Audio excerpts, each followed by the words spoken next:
Good afternoon. Today is March 6th.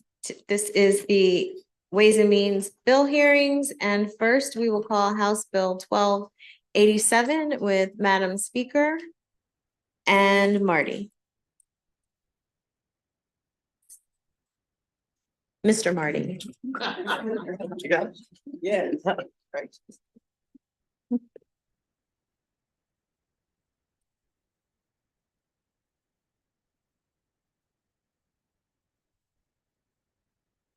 Good afternoon, Chair Atterbury, Vice Chair Wilkins, and members of the Ways and Means Committee. For the record, I'm Speaker Adrian Jones. I'm here today to testify in support of House Bill 1287, legislation to provide incoming state and county superintendents with stronger school leadership training. House Bill 1287 is a critical component of my 2024 decency agenda. As you probably heard me say several times by now, the legislation behind the decency agenda will put safeguards and best practices in place to prevent intolerance and hate from taking further root in our state's institutions and schools. This committee heard a bill last month from Chair Atterbury that speaks to these issues with teachers in the classroom. But I also thought that we needed to take a step back and look at school leadership. From constant threats to student safety, to curriculum debates, to the alarming rise in racial and hate-based incidents, our school systems are awash with challenges right now. All the while, our schools and school boards have become the new battlegrounds for societal culture wars. At the end of the day, it is our superintendents who are responsible for executing the education of thousands of our children. They are responsible for overseeing thousands of teachers, administrators, counselors, coaches, librarians, and bus drivers. They are responsible for monitoring our students' success, for setting the vision for their school system and keeping all of their students and employees safe. Their leadership cannot be taken for granted. We know that good leadership takes practice, it takes commitment, and it takes training. When it comes to those leading our schools and directing the education of our children, we want good leaders who want to get better. That's why part of the blueprint legislation directed MSDE to establish a school leadership training program for superintendents, Board of Education members, and other school leaders. This program also requires training specifically on the implementation of the blueprint for Maryland's future. All House Bill 1287 seeks to do is require that our school leaders actually attend and participate in this school leadership training program. I know that we all have heard from our superintendents on the challenges that they have faced in implementing some aspects of the blueprint. It's my hope that this bill will provide them with another tool as they lead the way in enacting the goals and requirements of the blueprint. As a former member of the Kerwin Commission, I know this work couldn't be more important. Finally, I want to assure the committee that this legislation is not about any one individual. This legislation is about leadership. It's about implementing the vision for our schools laid out in the blueprint. And of course, it's about the future success of our students. My office has been working closely with MSDE, the Superintendents Association, the county boards, and the AIB on some amendments to make sure we get this legislation right. We look forward to continuing those conversations with the committee and ask for a favorable report on House Bill 1287. Thank you. I'm just here for questions. Are there any questions from the committee? Okay, seeing none. Thank you very much. Thank you, Madam Speaker. Thank you. Thank you.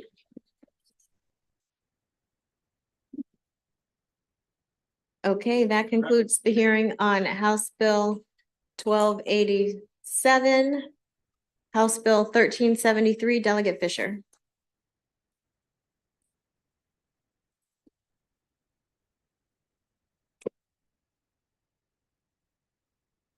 Which one would you like first? You got it. I just said to the Madam Speaker, I never get a round of applause when I'm here. I can't understand why. Oh, wow. Thank you. Thank you.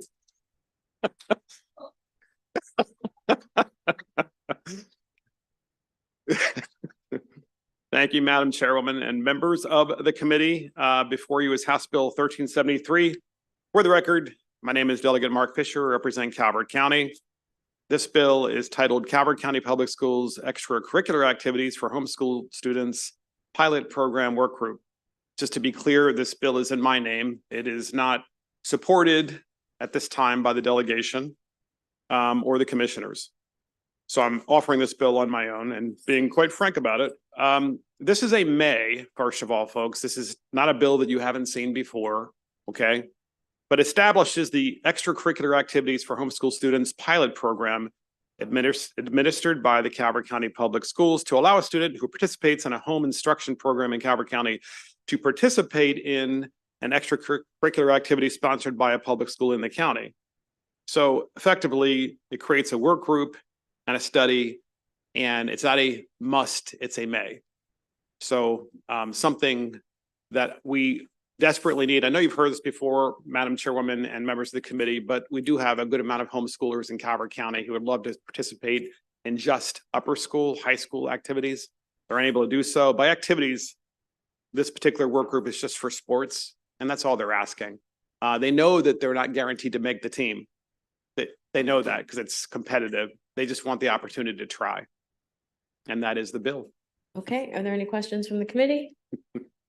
Okay, seeing none. Shocker. Thank you. That concludes the hearing on House Bill 1373. Delegate Fisher, House Bill 1380. Okay. House Bill 1380, for the record, Delegate Mark Fisher. It's titled Calvert County Board of Ed, Civil Rights Data Collection and Reporting. Again, this bill is in my name. It's not supported by the delegation or the commissioners. The bill requires the Calvert County Board of Education to collect and update the data required for the biannual federal civil rights data collection survey, but instead on an annual basis. And the county board must collect other specified data for each school in the county and each school bus transporting students in the county. Effectively, that's what the bill does. Its purpose is to be able to better target resources. That is the really true reason for the bill. Any questions from the committee? Okay, seeing none. Thank you. That concludes the hearing on House Bill 1380, House Bill 1431. Delegate Fisher. Thank you, Madam Chairwoman and members of the committee. For the record, Delegate Mark Fisher, Calvert County. This is House Bill 1431, titled Calvert County Board of Ed, Annual Compensation and Increase. The bill is supported by the delegation. I'm not sure if there's a letter from the commissioners, but this bill is a may. It authorizes the county commissioners to increase salaries at the Board of Ed. The county commissioners may do so. It's not required. Of this particular bill. Initially, we were going to do a requirement because we do think the members of the Board of Ed should be paid more. But as a result of the wealth effect, which is in statute for public school funding in the state of Maryland, some $23 million was taken from Calvert County. So we were penalized for being fiscally responsible. So we have a may in this bill as opposed to a shall. Any questions from the committee? Okay, seeing none. Thank you very much, Thank you Delegate so much. Fisher. Appreciate it. That concludes the hearing on House Bill 1431. I do not see Delegate Howard, or I do not see Delegate Hutchinson, so Delegate Miller. Can you present calling House Bill 1433? And then I know you have some others, but if they show up, I might. Okay, thank you.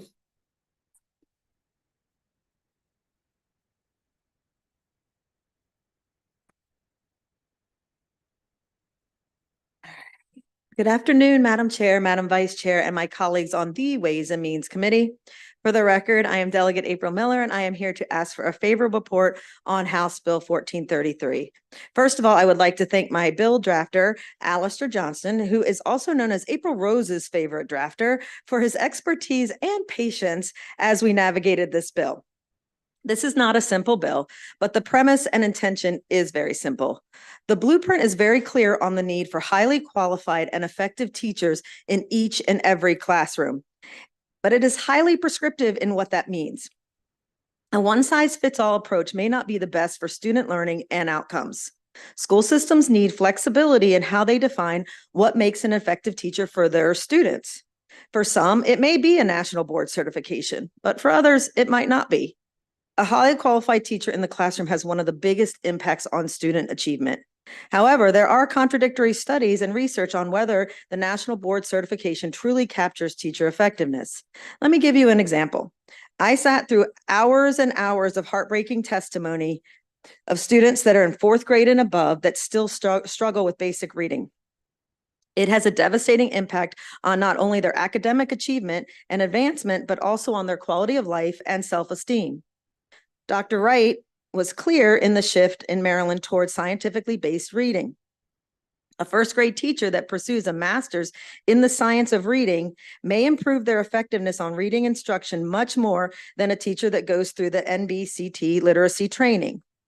A fourth, fifth, or sixth grade teacher that participates in rigorous Orton-Gillingham Plus training will have a life-changing impact on students with dyslexia or struggle with reading year after year. Yet with the enticement of salary increases driven by the blueprint for MBCT only, that could very well influence their decision on how best to pursue professional development. The local school system knows the needs of their system best. Please give them the power to empower their teachers to better serve their students. This bill also calls for an accountability study. We are investing heavily in MBCT for teachers, and the participation rates have skyrocketed. For full transparency and accountability, we absolutely have to determine the success or impact of this substantial investment. If the study shows a statistically significant improvement on student achievement, the $10,000 salary increase will remain in place till at least 2032. If there is no statistically significant improvement, the salary increase will sunset in 2029. The MBCT was put in place with the best of intentions. We know that we are facing a structural deficit driven by the commitment of the blueprint. Simply put, Maryland cannot afford to continue to fund education initiatives that may not work as intended. I ask for a favorable report on House Bill 1433. Questions from the committee? Delegate Ebersol. Thank you, Madam Chair. And you're right, it is a long bill. And I was scrolling through, I but know. it seems like the most I important part to me is the definition of a relevant degree at the top. Yes. It says, I'm not going to repeat it because I can't scroll back that quickly, that many Okay. pages, but it Yes. has to do with having a degree, a master's or a doctorate in the subject area. Right. But there's no requirement here that they have any teacher training or pedagogical training as part of that. Is that correct? Well, they should already have that as they get their original degree. Like this is for above and beyond.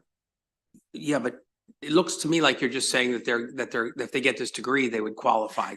Are they already supposed to be a certified teacher? Well, this actually just enables the school system to have say on what the relevant degree is, and then they can ascertain. So like I said, if they get a master's in the science of reading, that could qualify, because this would also have to go through, of course, their collective bargaining and be kind of more specific to them. So it might be language, but when I Correct. read it quickly, it looked to me like it was not really somebody who had to have any pedagogical or teacher training, that they would just have this degree. And then they, you know how we, as teachers, we say, just because you know the subject doesn't mean you can teach it. Correct. So is it your intent that these are people who are already certified teachers Absolutely. and got a master's or a doctorate, that they already had some sort of teacher certification? That they already have a teacher. Absolutely. Okay, They already I'll have to teacher read it more certification. carefully. It's probably there. Thank you. Sure, of course. Yep. Any other questions? Okay, seeing none, thank you. That concludes the hearing on House Bill 1433, House Bill 14. Well, I see. Okay, come on, Delegate Hutchinson, House Bill 1409.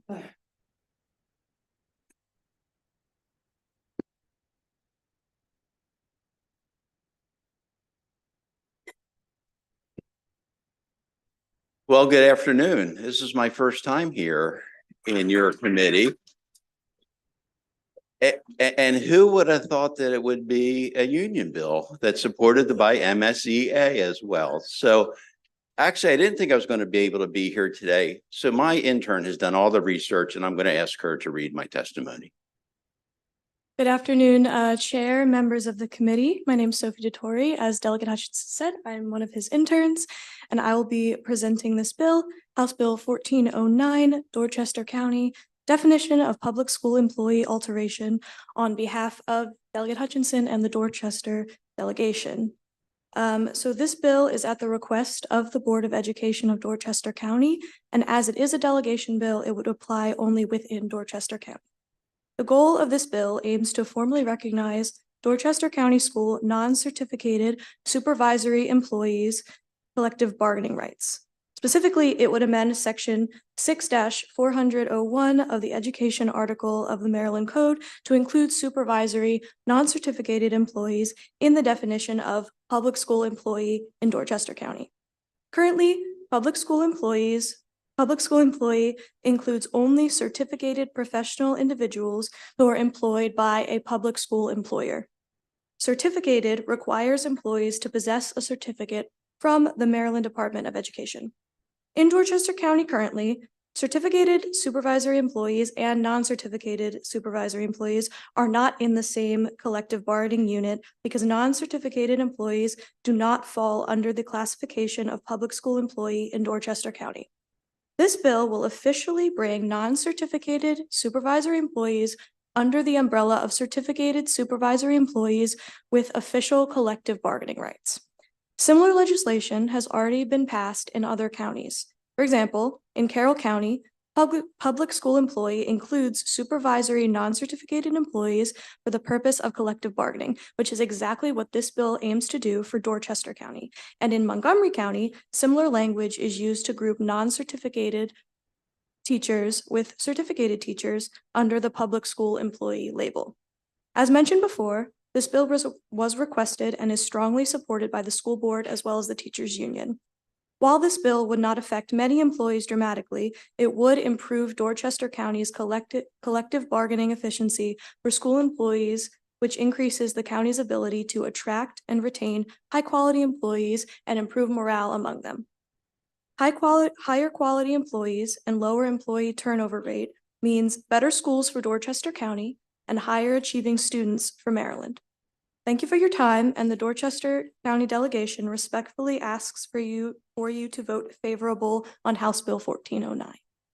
Well, thank you. And I think you did such a great job. We have a few questions. Everybody couldn't get their light on, but I think everybody had questions for you. I'm sure, Wow. yeah. Great job. Thank you. Thank you very Thank much. you very much. Thank you. Are there any actual questions? No? Okay, thank you very much. And that concludes the hearing on House Bill 1409. Delegate Howard, House Bill 1395.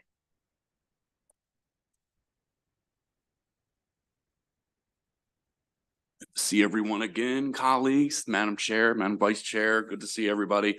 Delegate Howard, very pleased to present House Bill 1395.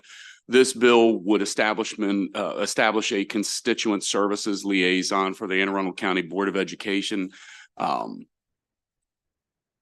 Right now, there's really nobody to do that type of job. I'm talked to Delegate Bartlett about this. We're going to try to put together a subcommittee meeting. There is an appetite for this bill for the Anne Arundel County delegation.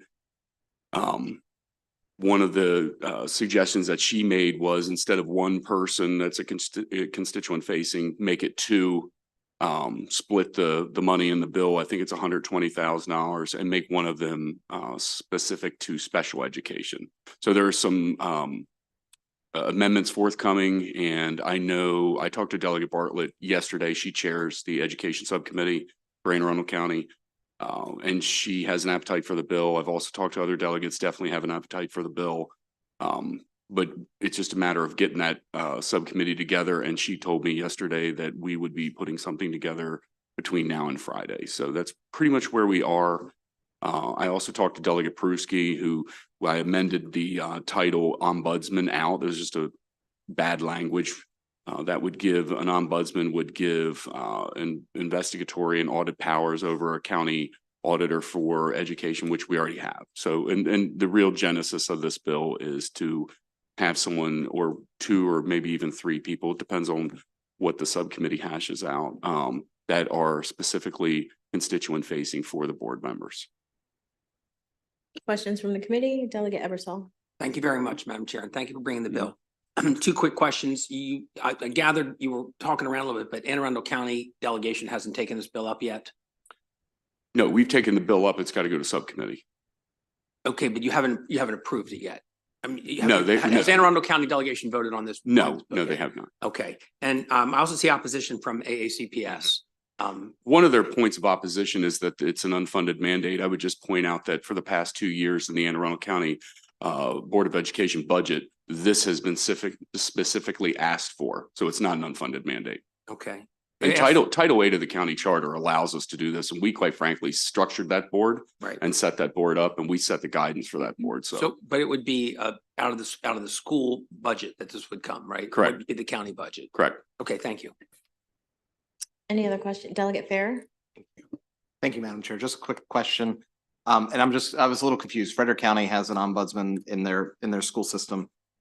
Is this a program that requires the state to step in and actually approve this position, or can the school system approve it themselves? They can certainly, I would imagine, do it themselves. The problem is they've requested this twice in their budget, and it's been stripped.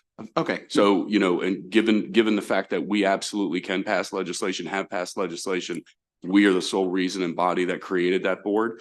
It's time to give them direction on actually hiring these people. We have a lot of education bills coming down that, quite frankly, our BOE members make 8,000 hours a year. They have hundreds of people showing up and, quite frankly, throwing things at them because information is not being disseminated correctly to the constituency. So, thank you. No, just a process question. Thank you. Appreciate it. Any other questions from the committee? Okay, seeing none, thank you very much. thank you all very much. That concludes the hearing on House Bill 1395. I want to take an opportunity to welcome the members of Omega Psi Phi fraternity to the Ways and Means Committee. Thank you for joining us today.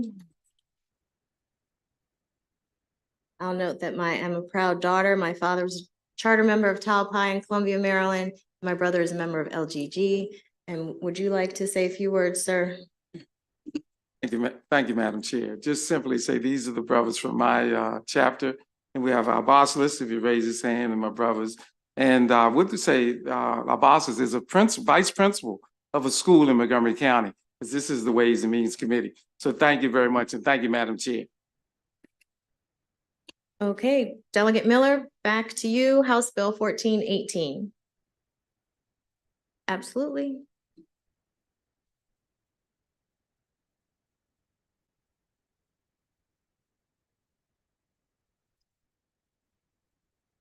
Yeah.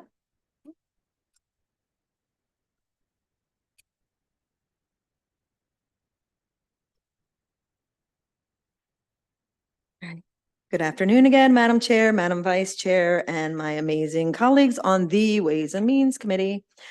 For the record, I am Delegate April Miller, and I am here to ask for your favorable opinion on House Bill 1418, which would require that middle school start after 8 a.m. and high school start after 8:30 a.m. The bill also includes some flexibility and local control in the form of a waiver for schools that have a compelling reason for an earlier start. While this bill is very simple by design, I truly understand the complexity of the ripple effect that it has. However, the proven benefits of later school start times in study after study are clear. We must prioritize the health, well-being, and safety of our students. As any parent of a teenager can tell you, between middle and high school, it becomes more and more difficult to get your child out of bed in the morning and to school, and they are not really functioning really well when you finally do.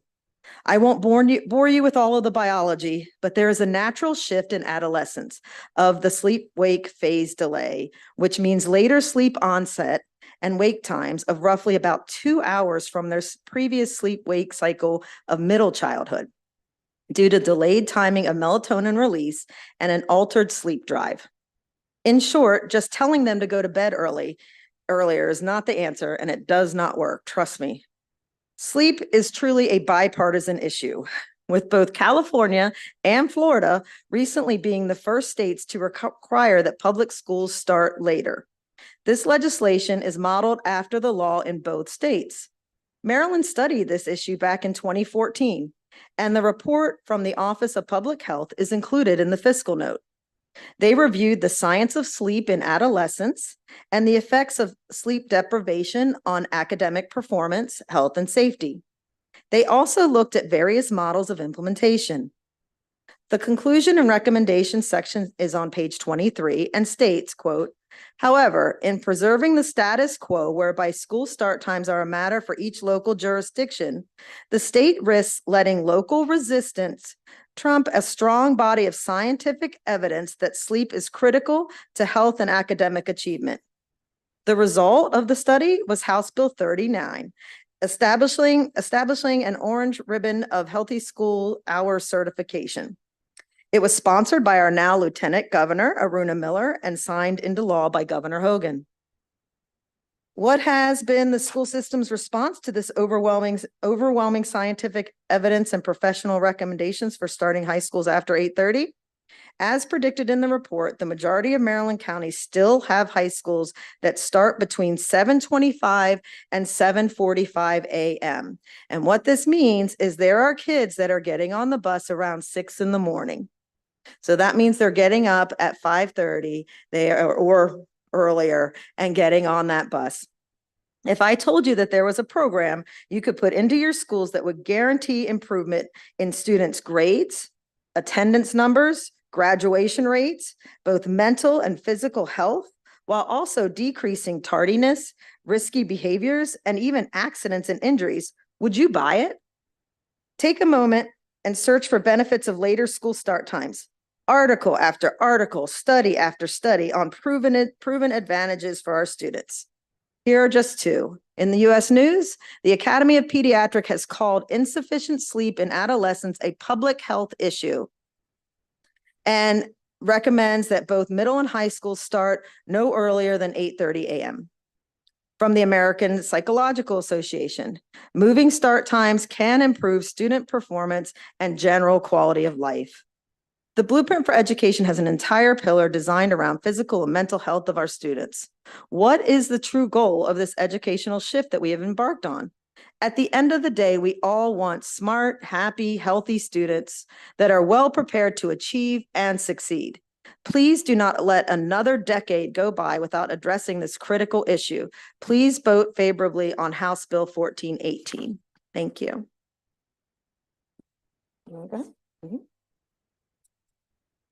It should go on.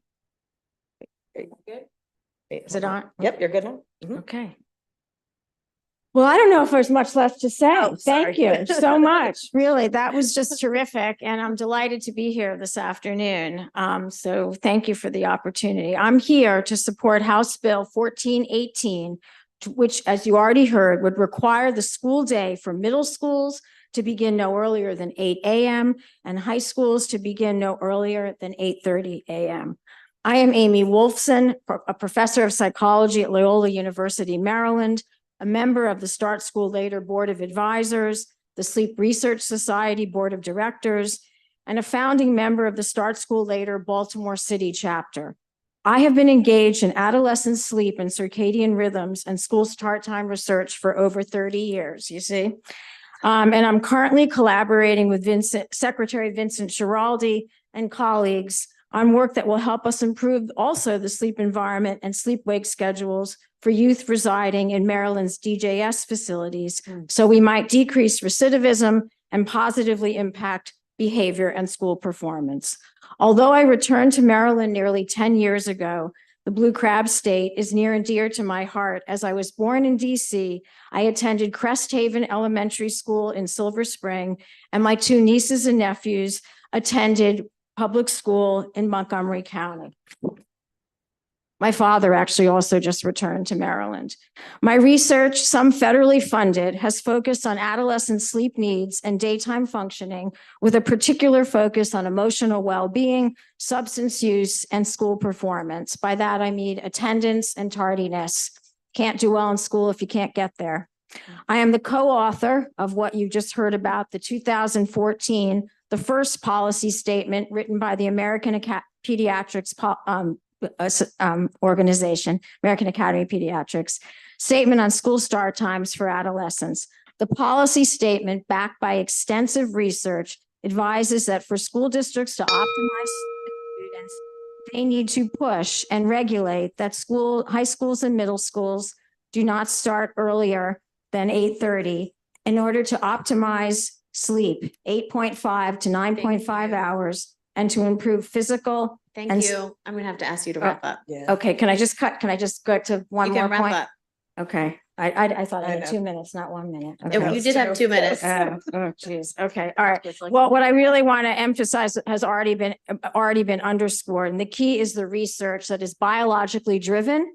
And what's key is that taking this longstanding research and the state regulating so that all students across the state, regardless of where they live and the school district they live in, get optimal sleep for health and well-being. Thank you, ma'am. Nope, you're all good. Good afternoon, Madam Chair, Madam Vice Chair, and members of the committee, and thank you so much for this opportunity to speak. I'm Dr. Tara Zaporin-Snyder. I'm the Executive Director and co-founder of Start School Later, which is a Maryland-based nonprofit dedicated to safe, healthy, equitable school start hours.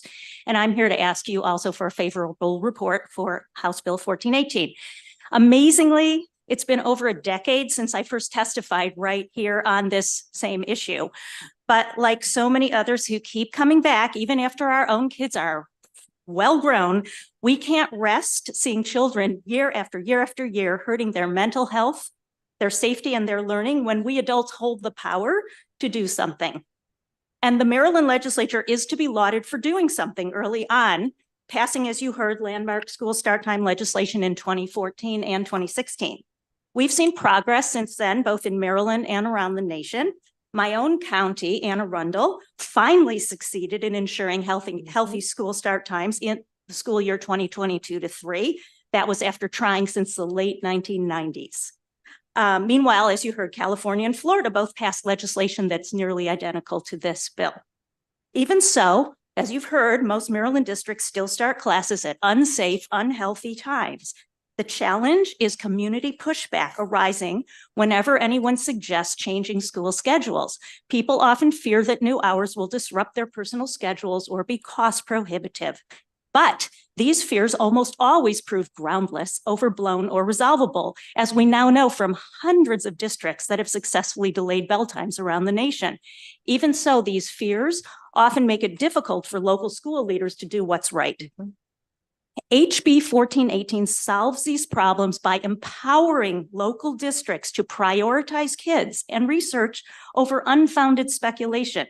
And by the way, it also respects local control by allowing districts to create whatever schedules they want, as long as those schedules respect safety, health, and learning. In closing, Maryland simply can't let another generation suffer needlessly when we can fix the problem, as other states have already recognized. Please help ma'am. Maryland return to its leadership position in education and child protection. We appreciate with a that. favorable Thank you. report. Thank you. You have one virtual witness here. Bendu Kaba. Hello. Go ahead for 2 minutes, please. Thank you. Okay. Hello, my name is Ben Dukaba. I'm a graduating senior at Loyola University, Maryland, and a concerned alumna from the Baltimore City Public School District. A teenager's ability to arrive at school on time should not depend on their zip code. There's an inconsistent school start time across the state that evokes a profound concern in me. Without state legislation, when districts, for example in Baltimore City, are allowed to decide school start times, it only results in inconsistent and unjust times that disadvantage students who must travel further than their peers, as I have experienced. With extensive research demonstrating the harmful effects of early school start times on adolescents' health, We must understand that enforcing a school start time before 8 a.m. forces some students to wake up several hours earlier, negatively impacting their sleep quality. In closing, I am favorable of House Bill 1418 and state legislation surrounding this public health and social justice issue to ensure that all of our students have equal access to timely education. Thank you very much. And we do have a couple questions. Thank you. Delegate Miller, I don't know if you know the answer to this. I'm just curious because, as you know, I have 3 children. My oldest is in 6th grade and he starts at 8:20, which for me is personally a little late. I'm like, that's, I got stuff to do. But are there middle schools that start before 8 a.m. in Maryland? Yes, There are? absolutely. Yes. Okay. I mean, that is a little early for middle school. I'm not debating the science at all. I have heard of your organizations. I have heard, folks wanting to change the start times. My issue in Howard County would be the buses. We had a very difficult bus situation at the beginning of this year. And I don't know, and I'm sure our former school board member can talk to this more, but I don't know if our buses would be able to accommodate changing the school times. It was hard enough to get buses at the regular times. Yeah, we were very well aware of the problems in Howard County, but it's interesting. There are solutions and there are people and there are software to address these problems now. The good news is we didn't used to know this, but now there are so many districts and there are consultants and there are people to talk to. It's amazing what districts have done and the various ways they've addressed this problem when they've decided to prioritize it. Howard County made some mistakes, but there are resources. It's not an easy thing to fix. I'm not denying that, but it can be done and we know how to do it if the will is there. Thank you. We'll start with Delegate Patterson. Thank you very much, Madam Chair, and thank you, Delegate Miller, for bringing this proposal to us. Full disclosure, I served 12 years on Charles County's Board of Ed, and this was brought before us. I have a question too. First of all, I've read the literature as relates to the sleep patterns of adolescents, but what about the elementary students? What times are we suggesting that they start school? Most of the research that I saw said the earlier start times didn't affect them as much. So I would leave that to the districts to be a little flexible. I mean, I don't think any school should start at 7:15, 7:30 in the morning, but that's me personally, like whatever works for their districts, but it does not seem to affect them as much. But I'll let the science talk here. I'm happy to respond as well. So the what's called what you so well articulately explained, the circadian phase delay, that is to say the timing of sleep becoming later does not occur until the onset of puberty. Some people wonder, is it even a marker of adolescence? So younger children on average are more likely to be larks or more morning oriented and get up earlier than their older siblings. Still, you certainly don't want young children starting at 6:37 in the morning, but they can start earlier than their older peers. Okay. The other question has to do with contracts. Because with the modification of the timing, I believe for most schools, they have a contract with the staff or the persons who are employed. How is that handled in the schools that you've witnessed? So, well, as far as staffing, you usually would not be changing the hours or the hours day or anything of the contractual day. Usually it would just be, you would say your high school now starts at 7:30, right? You can move the high school to the 8:30. If your middle school starts at 8, you could leave that there. If your elementary school started at 9, you could just move them to 9:15. Like there are very simple ways. Some counties are going to be more difficult than others, but it shouldn't affect the contracted day if they're doing it correctly. And there's also there's research which I can share with you about the NEA brought, where it actually has a positive impact sometimes on teachers. All right, I'd like to see that. Thank you. Delegate Young. Thank you, Madam Chair, and thank you, Delegate Miller, for the bill. My concern is for students in Baltimore City, that many of them ride the MTA. And what you're talking about really makes sense. My brother and I, twins, as you know. He went to some school in West Baltimore and I went to City College. We're not gonna talk about it, Madam Chair.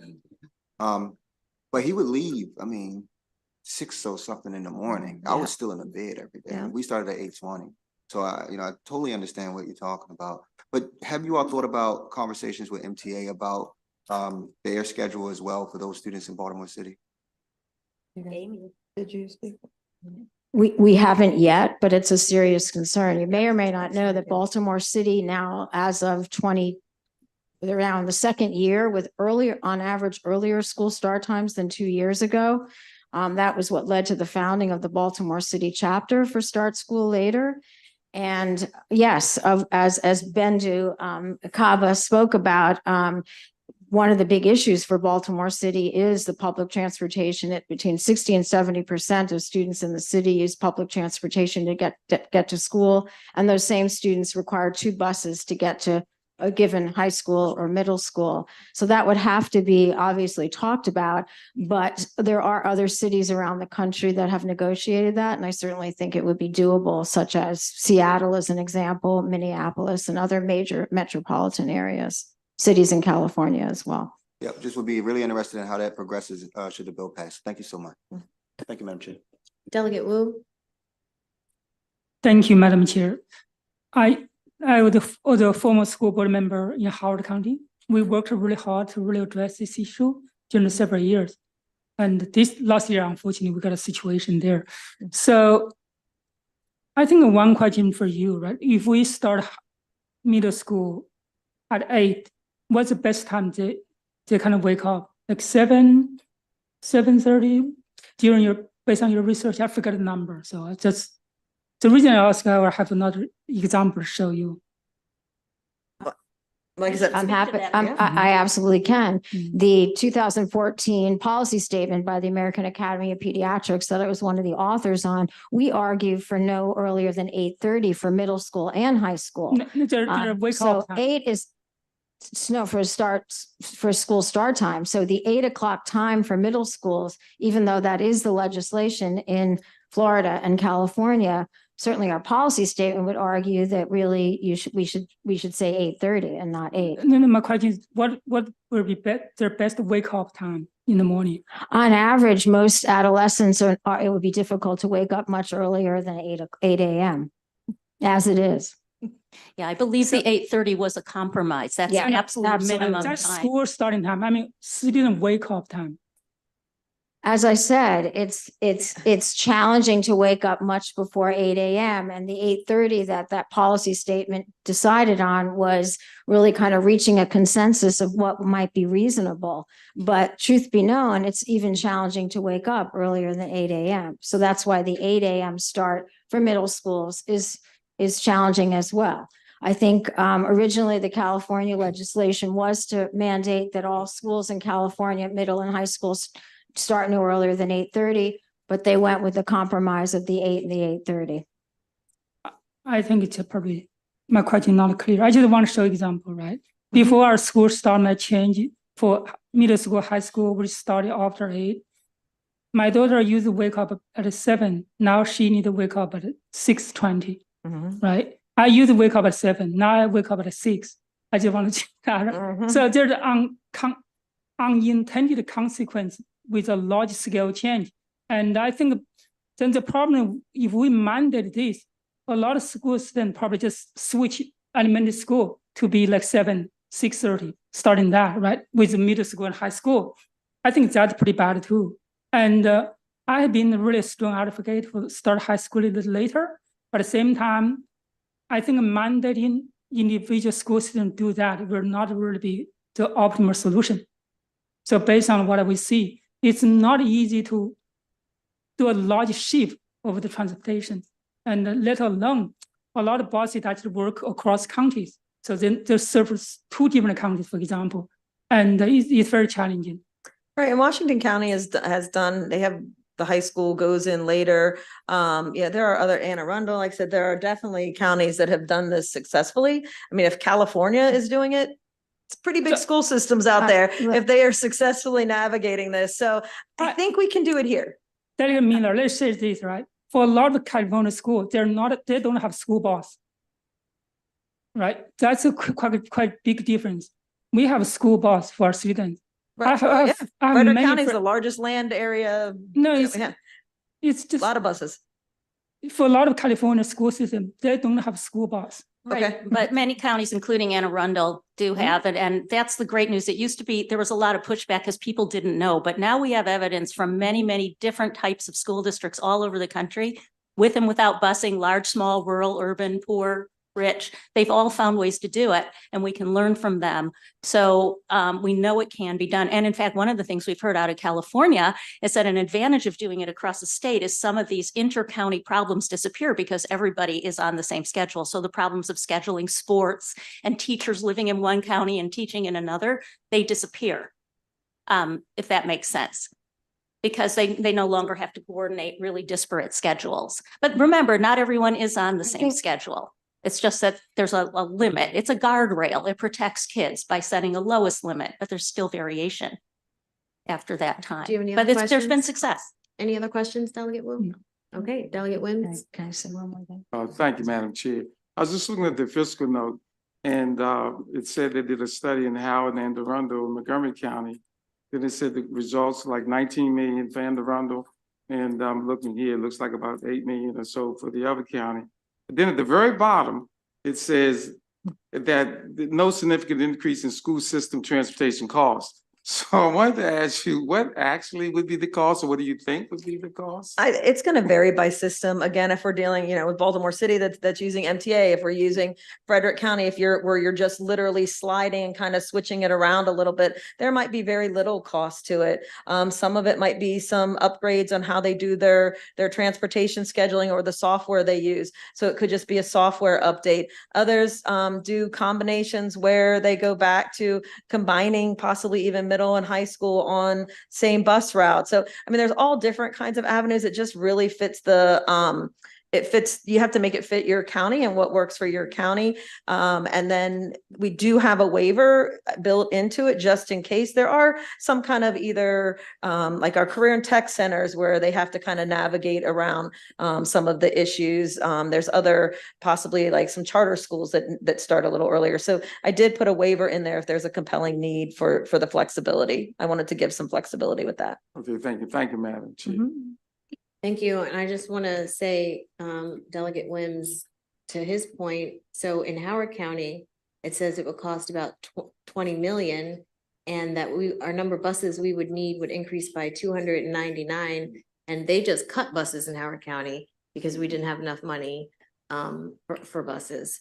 So I think that would be problematic for us. Right. And so just sometimes there are some possible embellishments on some of the fiscal notes that, like I said, if you use other creative solutions or if you're just changing it around. So I would really encourage, conversations or looking or possibly start a study, if this is priority, to look at that, because I know there were definitely some cases where the numbers did not bear out to what was projected. There are many cases like that, unfortunately, if you look into the history, and we spend a lot of time running implementation workshops and working with districts trying to do this.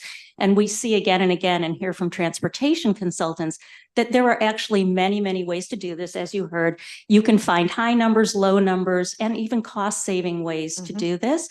It's really a question of priorities and specific needs of communities, but very often a district will get an extremely high quote. But when you dig into it a little more closely, the number goes down. Fairfax County, Virginia saw an estimate of 70 million go down to 4 million. Yeah, And I think Anne Arundel went to zero from these high numbers. So I wouldn't take them on face value. Okay, Delegate Grossman. Thank you, Madam Chair. Thank you for the bill. So my question's really not about the start time so much, but more about the end time and what data you may have. Similar to Delegate Young, I don't have an MTA system in my county, but we do have traffic problems. And so starting later means leaving later. And even if we're combining buses, they're going to be making more stops, things like that. So can you talk to me about what kind of traffic studies have been done and how that impacts probably not the getting to school, but the getting home and congestion in smaller communities or even larger ones, how this shift impacts traffic? Not traffic per se, but actually they found like with the later end time, they've actually found more favorable results as far as not good behavior, Yeah, as far as juvenile decrease- crime and de- things like that. yeah. So there's very interesting studies as far as the later end time. So that's very, it's I can very speak to that. interesting. I can also say that in Seattle, Let's moving forward. We just need one person. we're just to gonna answer the question. We Can I just need one person to answer the question. I'm sorry.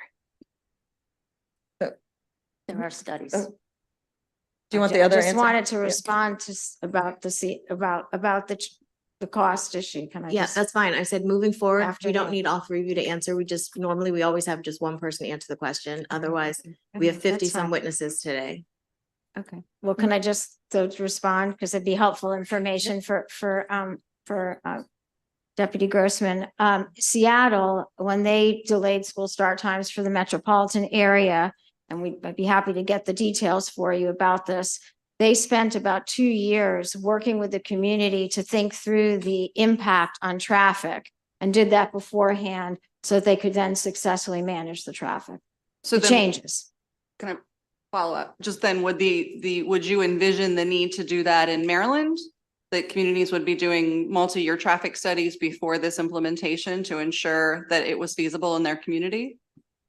I think it'll be part of the conversation. I don't think you need all on full out traffic studies to do it. Just depends on the timing of everything. But Thank you. Washington County does well. Delegate Roberts. Hi, thank you for the bill.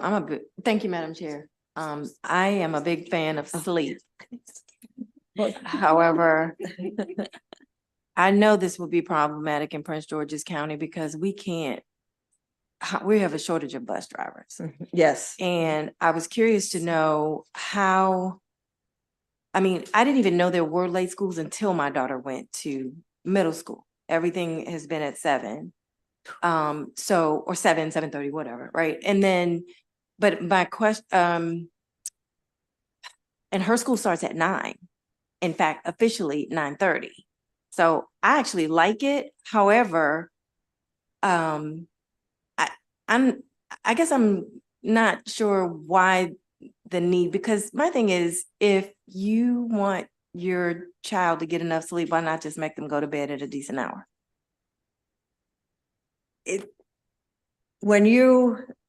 From a biological science standpoint, their melatonin is not released until later. So their sleep-wake cycle is shifted by about 2 hours during adolescence from when they were in like middle school. So, trying to force a teenager to do anything isn't easy anyway, but it actually goes against their natural biology and their biological changes during adolescence.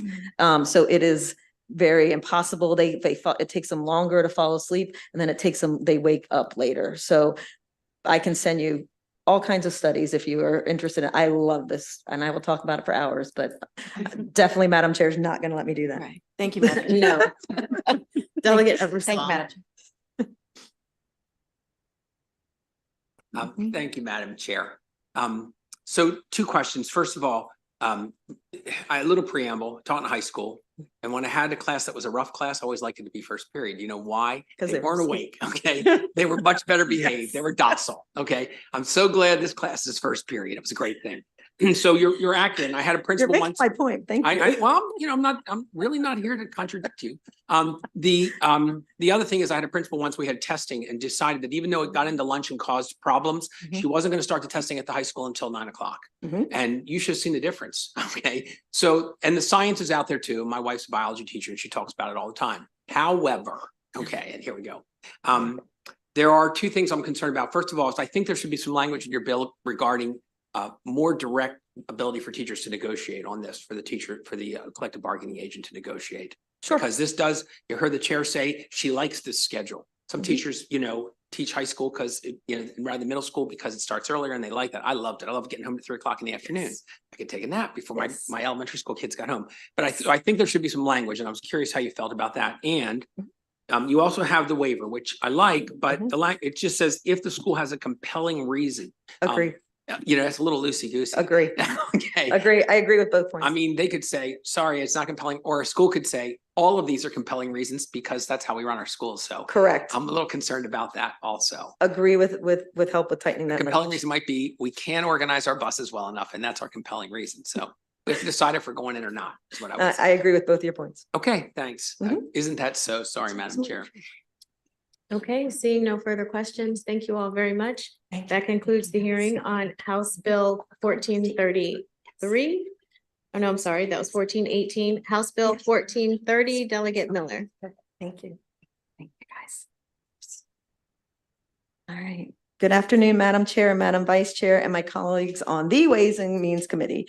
For the record, I am still Delegate April Miller, and as a parent, I am deeply committed to the well-being and education of our children. I come before you today with a profound sense of conviction to request your support on House Bill 1430, the Education Bill of Rights for Families Act.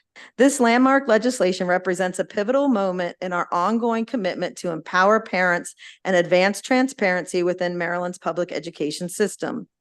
At its essence, House Bill 1430 stands as a beacon of parental empowerment, championing the inherent rights of parents to play an active and informed role in the education of their children. By granting parents increased oversight regarding information and communication from local schools, this legislation endeavors to cultivate robust partnerships between families and educators. It is not merely about enacting policies, it is about fostering a culture of collaboration and mutual respect that is conducive to the holistic development and academic success of every student. In addressing the concerns raised by various stakeholders, it is imperative to underscore that House Bill 1430 is not designed to disrupt the continuity of curriculum or undermine the effectiveness of our esteemed educators.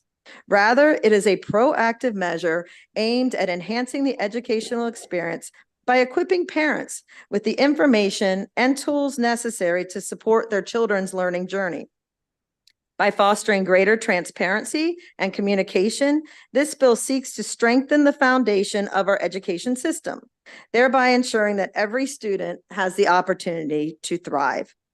It is essential to dispel any notion that House Bill 1430 is a vehicle for intimidation or coercion. On the contrary, this legislation embodies the principles of inclusivity and respect for diverse perspectives. By prioritizing parental rights within a framework of accountability and transparency, it seeks to create an environment where all voices are heard and valued. In doing so, it reinforces the notion that education is a collaborative endeavor that requires the collective efforts of parents, educators, and policymakers alike.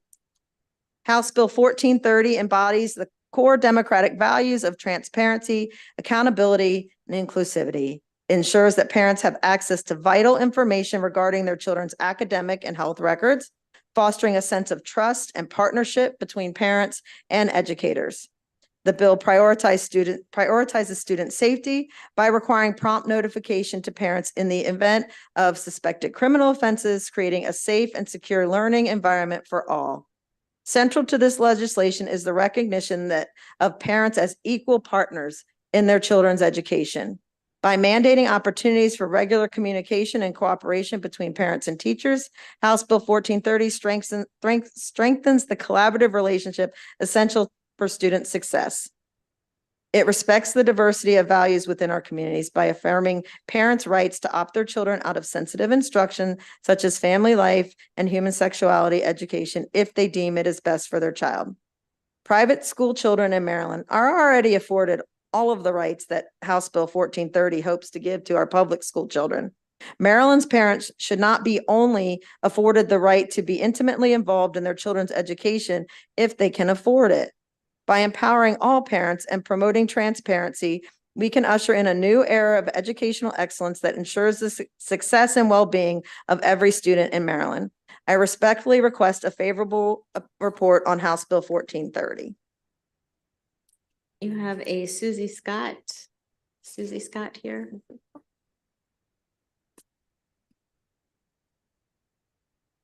And there's one virtual, we'll see if she's here.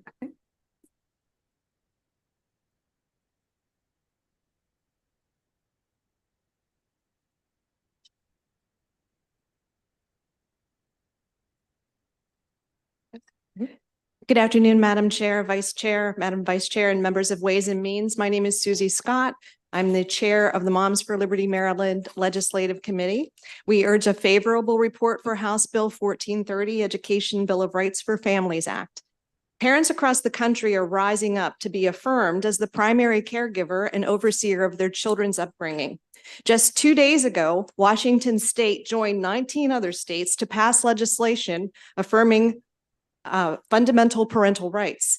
Washington's Parents' Bill of Rights unanimously passed the Senate and flew through the House on an 82-15 vote.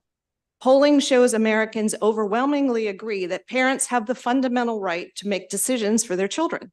In a poll conducted for the Parental Rights Foundation, the statement was posed: in general, parents have the constitutional right to make decisions for their children without government interference unless there is proof of abuse or neglect.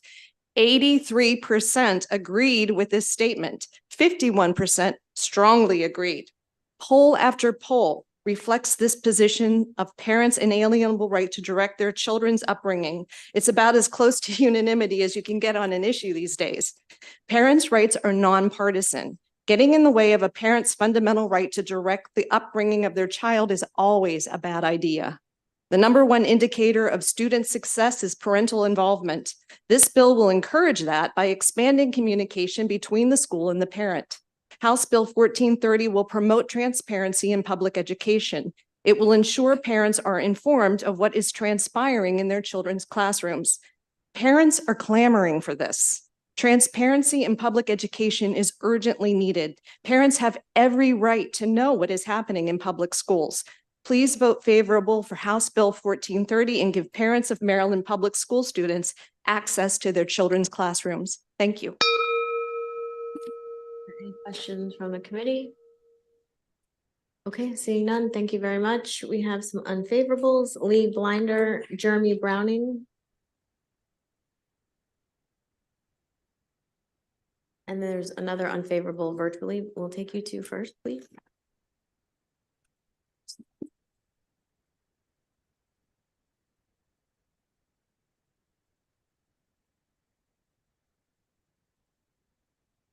Good afternoon, Madam Chair, Madam Vice Chair, and esteemed members of the committee. My name is Lee Blinder. I use they, them pronouns, and I'm a very proud transgender public school graduate. I'm the Executive Director of Trans Maryland. I am also the Chair of the Maryland Commission on LGBTQIA+ Affairs. And I'm here today on behalf of Trans Maryland to oppose HB 1430. This bill is really similar to bills brought by the delegate and others who would prefer to eliminate trans and queer people from public life. I'll state unequivocally that our students must be taught about the existence of trans and queer people to prevent harm, discrimination, and violence, to learn about their fellow classmates, neighboring families, faculty, historical figures, and legislators in service to the betterment of our society. UNICEF, the United Nations Children's Fund, states that children are individuals. Children are neither the possessions of parents nor of the state, nor are they mere people in the making. They have equal status as members of the human family. UNICEF also states that social research findings show that children's earliest experiences significantly influence their future development. The course of their development determines their contribution or their cost to society over the course of their lives.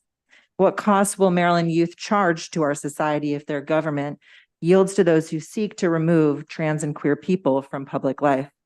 The courts and our society have already agreed that in certain situations, parents or guardians are not a source of safety for their child and may even be a source of harm.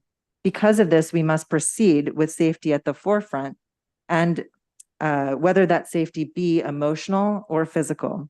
Parental notification mandates like these contained in this bill are an effort to circumvent decisions such as the Fourth Circuit's ruling to maintain student privacy in the Montgomery County Gender Identity Guidelines case. Trans Maryland urges a strong opposition. Thank you. Good afternoon, Chair Atterbury, Vice Chair Wilkins, and members of the committee. For the record, my name is Jeremy Browning. I use he, him pronouns, and I'm the Director of the Maryland Commission on LGBTQIA+ Affairs. The commission is in strong opposition to House Bill 1430. While this bill claims to uphold parental rights in education, It raises significant concerns regarding the well-being and inclusion of LGBTQI+ students and families in our public schools. We acknowledge the importance of parental rights and the right for all students and families to be reflected in our public schools.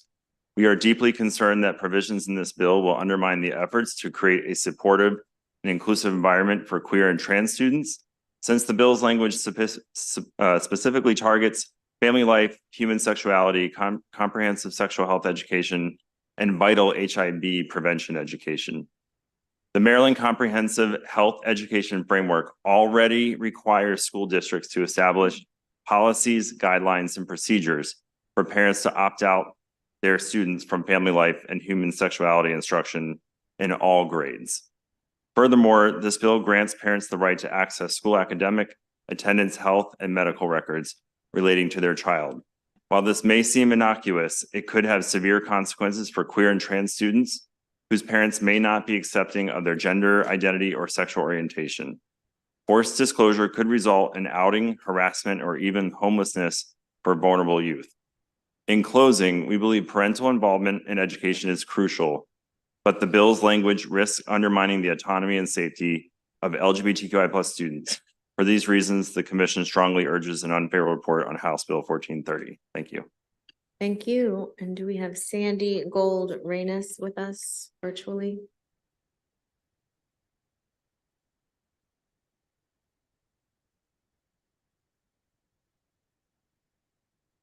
Okay, we can, yes. Yep. Okay, there you go. For 2 minutes, please. Oh, no, you just made yourself mute. Thank you. My name is Sandy Gold Rains, she, her, and I'm a resident of Baltimore County, District 10, and I'm submitting testimony opposing unfavorable for HB 1430. I am here as a parent, although I'm also a member of the Baltimore County PFLAG group, that's part of Howard County chapter, and on the board of Glisson, Maryland. And I'm a proud parent of a transgender child who's a graduate of Baltimore County schools. And my involvement in PFLAG and Glisson, Maryland has led me to other experiences and to witness what other families have gone through, as well as, of course, mine.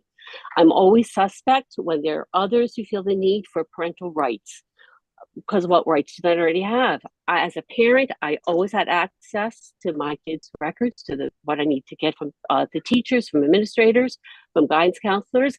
I was usually, me and my husband were usually the only parents there for parent conferences in high school. There are many, many opportunities. It's unsuccessful. There are always successful opportunities to be involved in children's schools when you want to. I see this as a way to subvert what the other people giving testimony happened in Montgomery County, subvert what was upheld through the courts with protecting students' privacy when there's a need, when their safety is threatened through their homes. The Glisson Student Climate Survey 2021 found that less than 40% of high school students felt affirmed at home. The Maryland Student Climate Survey found that 72% of high school students felt that there were 6 or more educators who were supportive of them. Students felt more affirmed and supported as a whole from administrators than at home. That tells you we need to protect them at school. The requirements in this bill is B2 and B3 for review of health and medical records, as well as be promptly informed if there is a suspected criminal offense. Thank you. Thank you. Questions from the committee? Delegate Fair. Thank you, Madam Chair, and thank you, everybody, for your testimony. Big Splendor, my question is going to be directed to you, just so for the sake of brevity, and but a philosophical question first. Do you wish that parents and children had the kind of open relationship where they can openly share information about themselves in a loving environment where they can grow and be healthy and affirmed? Thank you, Delegate. Yes, I do. Yeah. Is there any research out there that shows what percentage of homeless youth identify as LGBTQ+ or LGBTQIA+? Yes, there is. And what is that percentage? Oh, you're gonna call me on the percentages. Let me check 1 moment. Would you agree that it would be somewhere around 40% of homeless youth? That sounds accurate to me. Okay. And Do you have any idea, have you ever heard any research that suggests what the number one cause of homeless LGBTQIA youth is? That I'm very clear on. It's unfortunately parental non-acceptance. And so would a bill like this potentially risk the outing of students and create harmful environments at home for them? It does. Unfortunately, we want all of our youth to be accepted and to find a loving embrace in their families of origin. That's unfortunately not always possible. So in those situations, we really need to ensure that young people have a safe place. And sometimes that safe place is at school. And is it safer for the school system to stay out of that parent and child relationship instead of injecting themselves and forcibly outing the student? Absolutely. Thank you so much. Thank you, Madam Chair. Any other questions from the committee? Okay, seeing none, thank you all for being here. That concludes the hearing on House Bill 1430. House Bill 1385, Delegate Feldmark. Yep.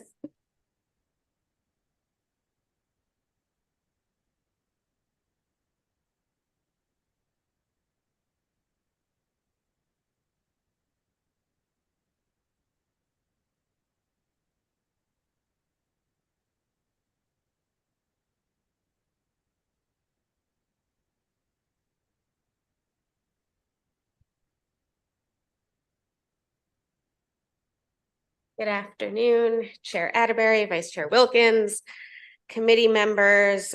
For the record, I'm Delegate Jessica Feldmark, pleased to be presenting House Bill 1385. Even though it is somewhat bittersweet, this is my last bill I'll be presenting in this committee this session. But don't worry, it's a good one. So we know we've already heard several bills this session focusing on the importance of early childhood education and the importance of the progress we made in the Blueprint for Maryland's Future with expanding pre-K. And this bill is focused specifically on making sure that we have high quality educators in our pre-K classrooms and making sure that we have enough high quality educators in our pre-K classrooms. And we're going to do that by establishing a resident early childhood teaching certificate and a conditional early childhood teaching certificate. So this is just recognizing both the importance of the ambitious goals that the Blueprint set and the practicality of getting our workforce to the quality and certification that we need, and making sure that we can keep positions filled as folks are acquiring those their certifications. So it's an important problem. We need a solution. I think this is a good way to approach it. This is really focused on making sure that both our public pre-Ks and our private pre-Ks are able to develop their staff in the same way, and that the private pre-Ks have the same flexibility for conditional certifications that our public pre-Ks have been utilizing. So with that, I'm going to turn it over to the experts on my panel and thank you for your time and ask for your favorable report. Thank you. Many thanks to sponsor Delegate Feldmark and the esteemed Ways and Means Committee for the opportunity to fully support House Bill 1385. I'm Christina Push, Executive Director of the Maryland State Child Care Association and Co-Chair of the Office of Child Care Advisory Council. This legislation complements and continues efforts to develop alternative pathways for public pre-kindergarten teachers entering the field, while in tandem establishes an important and necessary conditional early childhood teaching certificate for eligible pre-K programs unable to recruit teachers who meet the current standard qualifications. The Blueprint for Maryland's Future is investing in our youngest citizens.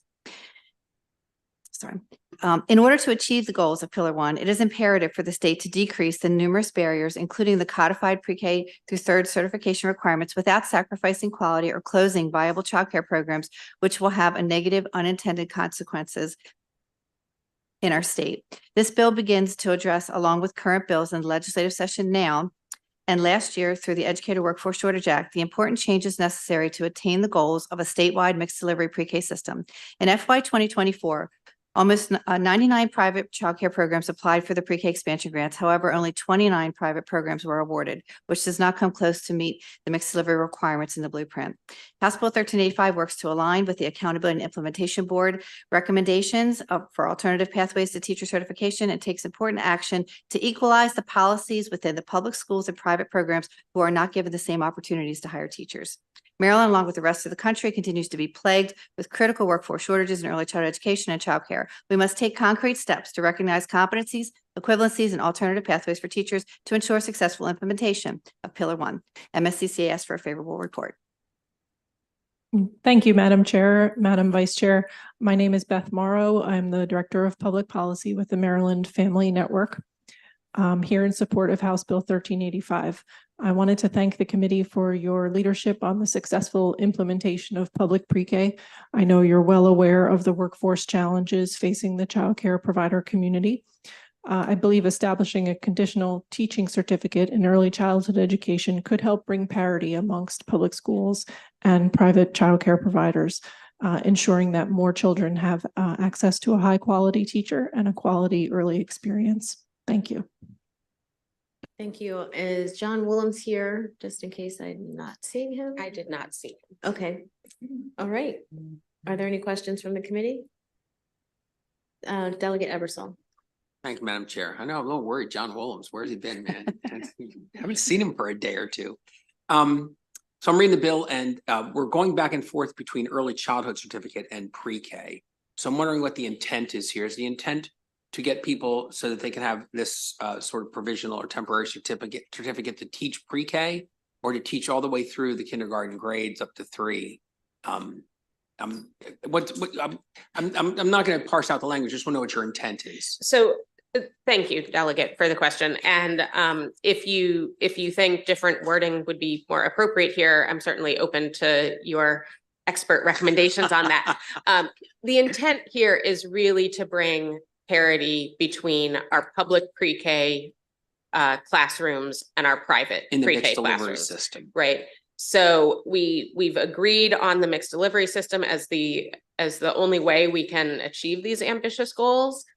And what we're finding is there are times when private providers have staff who are working towards certification and they are hired out of the private provider into a public pre-K classroom with provisional certification. Okay. And that is not something that the private providers are able to do. So as we're trying to build the pipeline on both sides, we're losing educators on their way to becoming certified in the private And so providers. the target is provisional, some sort of temporary certificate for teaching pre-K. Right. The But not- focus is on pre-K. Not for kindergarten or 1 or 2 or 3. Generally speaking, that's what No, you're trying to no. solve a This problem is- at the this pre-K is- level. This is specifically about mixed delivery pre-K. Thanks. Yes. Okay, that helps a lot. I appreciate it. And I appreciate the effort. We're in trouble. Okay. Any other questions? Okay, seeing none, thank you very much. Thank you. Thank you. That concludes the hearing on House Bill 1385. House Bill 1401. Delegate Riley.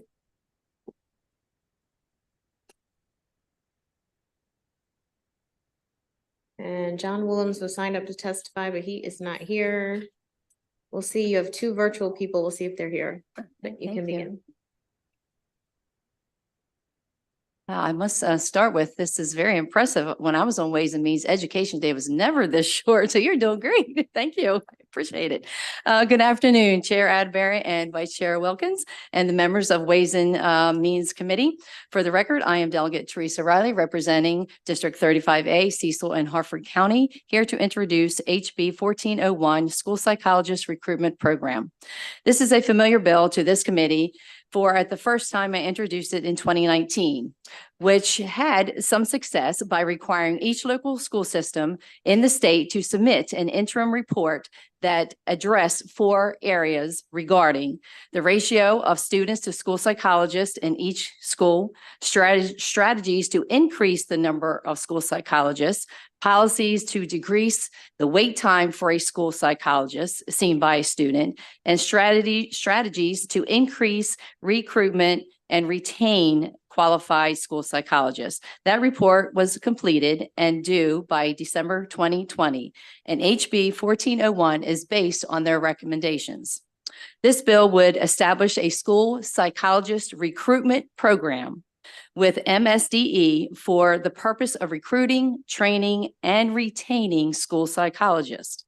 This is basically a workforce development bill for school psychologists. It will create incentives in the form of reimbursement of fees for people currently serving as school psychologists, and also individuals seeking to become school psychologists, with a maximum of 100 individuals per year seeking reimbursement for their certification fees, and provide support to school psychologists from groups historically underrepresented among this particular professional group in our schools.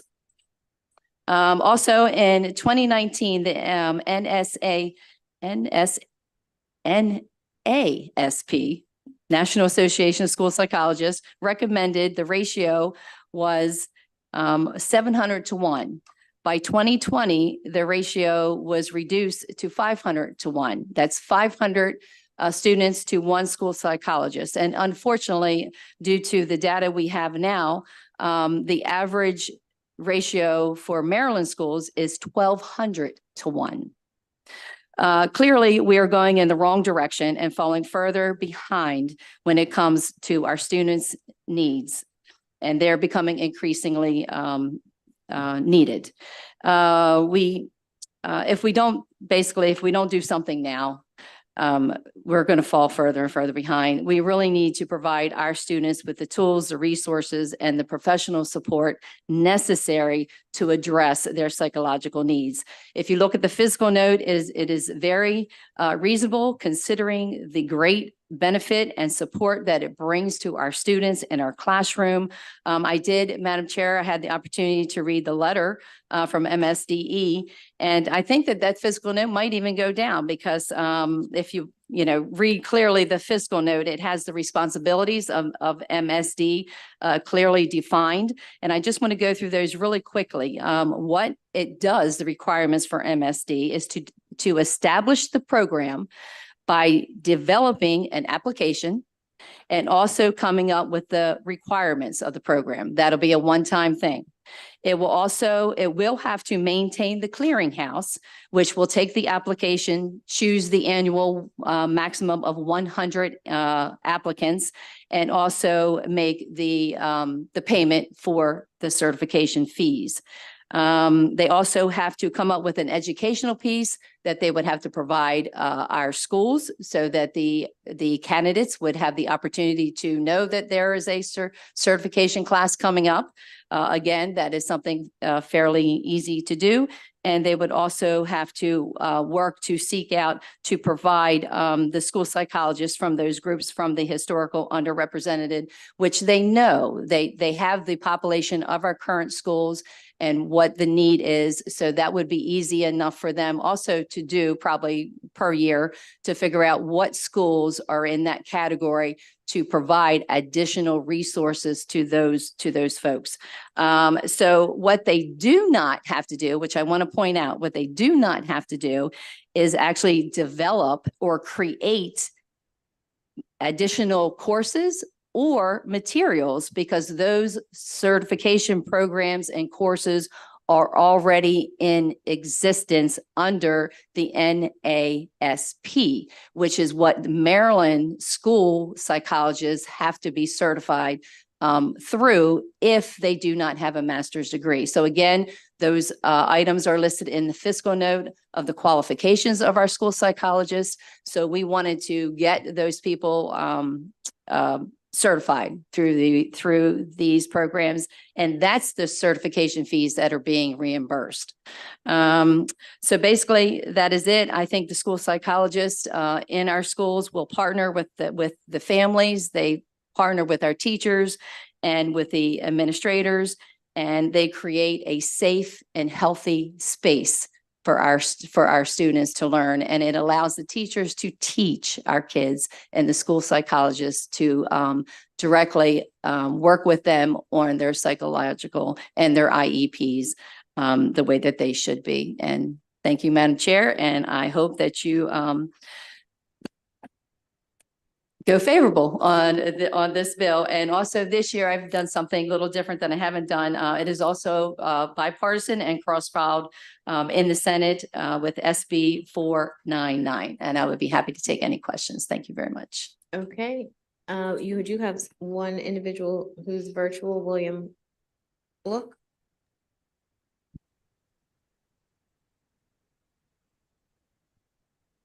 May I start, Madam Chair? Yes, go ahead, please. Thank you. Good afternoon, Madam Chair, Vice Chair, and members of the committee. My name is Dr. Bill Fluke. I'm a retired psychologist. Over the past 50 years, I've devoted my career to addressing the learning and mental health needs of children in school. And that includes service at the Maryland State Department of Education and with the Baltimore County Public Schools. Speaking today for the Maryland School Psychologists Association in strong support of this bill. MSPA is really grateful to Delegate Riley for support of our profession. School psychologists provide comprehensive psychological services to Maryland students, including counseling, consultation on behavior and instruction, and assessment of student needs. We are acutely aware of the increasingly serious mental health needs of many of our students, and we are dedicated to helping to address those needs in our schools. Yet many school psychologists work with very heavy caseloads. Many are spread so thin that they simply cannot help some of the students who need their support. And Maryland is facing a severe and worsening shortage in this area, with many school districts finding themselves unable to fill all of their current positions. So HB 1401 will boost the availability and access to continued professional development for school psychologists, which is required for our credential. More importantly, it's essential for maintaining professional skills as the field evolves. The bill's support for our national certificate does the same thing. Maryland's school psychologists will be able to deliver more effective, evidence-based services as a result. And the bill builds in incentives for recruiting, hiring, and retaining high-quality school psychologists in Maryland schools. We urge passage of this very helpful piece of legislation. Thank you. I'd be happy to answer any questions. Okay, question, Delegate Ebersol. Thank you, Madam Chair. And thank you for the bill. I know you and I go way back, and this bill's been around, and I appreciate that you're concerned about students in our schools. I have some friends that are school psychologists, some of my very best friends. I'm curious if you have a nice fiscal note, really like that. Have you considered adding in some of the other behavioral health professionals that work in a school as part of the program? In other words, it might elbow aside a few of the school psychologists, but occupational therapists, speech pathologists, social workers as part of the program too, or do you want to keep it focused on just the school psychologists? Thank you for the question, Delegate Ebersol. We did consider that originally, but because of the fiscal note at that point, we knew that we needed the school psychologists more so because they are the only ones out of that category that could address the IEPs. So we kind of wanted to start at the top, and hopefully in the future we can add, social workers and all of, the full spectrum. Those folks can, if they would like, can continue, if that's what they want to do, move from a school social worker or helper and go to get certified to be the school psychologist. So that is a workaround there if they would like to do that. But if they want to stay, like you said, with the social worker, because we certainly need those too. And I do understand we have a shortage. But as you know, this bill has been around, and when we would take it across the aisle, across the street, we were working on for years the blueprint. And this committee is, very aware of the blueprint and what we've gone through there and the cost that is. So basically, one of the senators over there, what happened to be chair at the time, said, that was kind of his question. Well, then if we do this, we have to add all of them. But I say we have to start somewhere. And we felt when we looked at that group that we felt that we had to start at the top because they're in the most need because they can do the IEPs plus the other stuff to where the social workers could not work on the IEPs. So basically because of the cost. So at the blackjack table, you're going to hold right now. I'm going to hold. Okay, got it. Thank you. Any other questions?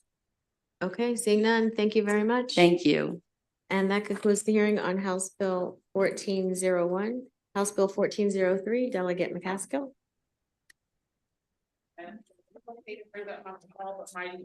Absolutely. Thank you very much. Small but mighty panel. Okay.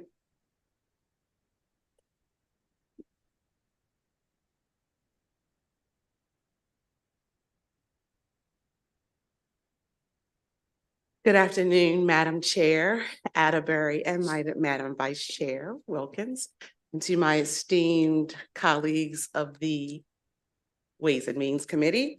For the record, I am Alethea McCaskill, and I am here representing House Bill 1403, the Family Child Care Home and Large Family Child Care Home Age of Children and Care Alteration. This bill in no way will solve all the child care industry's problems. However, it is a great step in the right direction. This enabling legislation will allow providers to expand the child care supply for families who are in desperate need of care for their children under the age of 3 years old. There is an amendment to the original bill in which I'm hoping you all have a copy of in advance, and if not, of course, my office has plenty. The amendments were accepted as a collaboration with individual providers and child care organizations throughout the state of Maryland to create a more comprehensible bill. HB 1403 will alter the current age of 24 months for infant toddler to 18 months. It will define unsuitable, and it places a provision that OCC, the Office of Child Care, cannot automatically decrease a provider's capacity without an administrative hearing for non-emergency occurrences. Let me debunk a few myths you may have already had privy to. First, safety has always been my focus. I would never jeopardize safety over profit which may explain why I have been in practice for 26 years this coming May without an emergency occurrence on my record. Over 15 years ago, I was one of the first in the state to have my emergency preparedness plan accepted, and I have followed it since. In designing this bill, stakeholders made considerations around development. Essentially, the opposition mentioned several times in COMAR 4 provisions. With respect to safety, in no way does this bill alter 3 of those provisions. And with respect to one of those provisions, it mentions no more than 4 clients incapable of self-preservation. I would hope that we consider more than just theory and pay attention to practice when it comes to the child care industry. When taking capacity into consideration, we need to be consistent with development and not age. If you are going to speak on self-preservation, please also take a look at the capability of a provider who may have children with severe disabilities, such as spina bifida. In the opposition, you will find on your floor system a couple of oppositions. And however, I just want to refer to 3 specifically from the State Department of State Police, which constantly reminds us in their testimony about 15 months. We no longer have 15 months because the bill has been amended to 18 months. It also speaks about this could result in 8 children in care being under the age of 2, which would not align with life safety code. That too is untrue. Let me also mention from the Maryland Family Network, it also too refers to the age of 15 months, which we have amended to 18 months. It does address The bill does address a concern, however, that Maryland Family Network does have, is that it is the proposed legislation does not put any restrictions on age of the other 6 children in the group, raising the prospect of that the bill were passed, an entire group of children, 8 children would be under 2, which 2 is untrue. And lastly, I would like to point out for the Maryland chapter International Fire Marshals that they too constantly refer to 15 months, in which we have fortunately changed to 18 months. This bill is not a mandate, it's an enabling piece of legislation, and it allows providers to have a choice of accepting families with children between the ages of 18 to 24 months without an additional adult. Currently, Maryland defines infant and toddlers together, and it is inconsistent across the child care setting. This legislation allows a clear understanding of ratio without affecting capacity, and it aligns with the recent dated February the 7th, 2024, just last Tuesday. I was excited to see from the interim state school superintendent from Dr. Kerry Wright. This particular memo pertains to the early learning standards and revision updates in current age standards to align the new age standards. It's now going to group young infants 0 to 8 months, older infants 18 to 24 months, and toddlers toddlers into another group. The current COMAR reg allows 2 children 24 months and under, and 4 children 24 months and under with an additional adult and permission from the governing body. There is no fiscal note on this for the state. In fact, it will save the state immediately because the state currently pays providers the infant rate up to 24 months on the scholarship program. It would also save the burdens placed on families to not have to pay for infant care when in fact their child is not an infant. Providers will not have to make the choice of whether or what's going to happen to their fees. They can continue their businesses practices accordingly. It is no reason why Maryland cannot be the leader in the statute when it comes to a matter that pertains to our homegrown providers. Take the blueprint into consideration. It is a bold plan for the future of education and to provide equitable and rigorous access to education. Well, in this legislation, in many ways, mimicking the blueprint by allowing providers and families to have options of quality care and to capture a certain population that is in high demand for care, especially now that the blueprint pulls on our 3 and 4-year-olds. It is a priority of the Women's Caucus and providers across the state of Maryland, and we have been waiting for this movement for over 10 years. And in conclusion, I have been and will always continue to make safety a priority and collaborate with stakeholders. In the opposition, there is mention of the language before consideration of my amendments. I am still willing to work with anyone who is concerned of both the safety of childcare and the childcare industry as a whole. I thank you in advance for your consideration of this bill, and now I turn it over to my small, mighty panel. Okay, great. Ellie Cowan on behalf of SEIU Local 500, who represents 20,000 working people in Maryland, DC, and Virginia, including family child care providers. SEIU supports HB 1403 as amended, and we thank the sponsor and SEIU Local 500 member, Delegate McCaskill, for her unwavering leadership and support of the child care community, advocating for the welfare of children and families.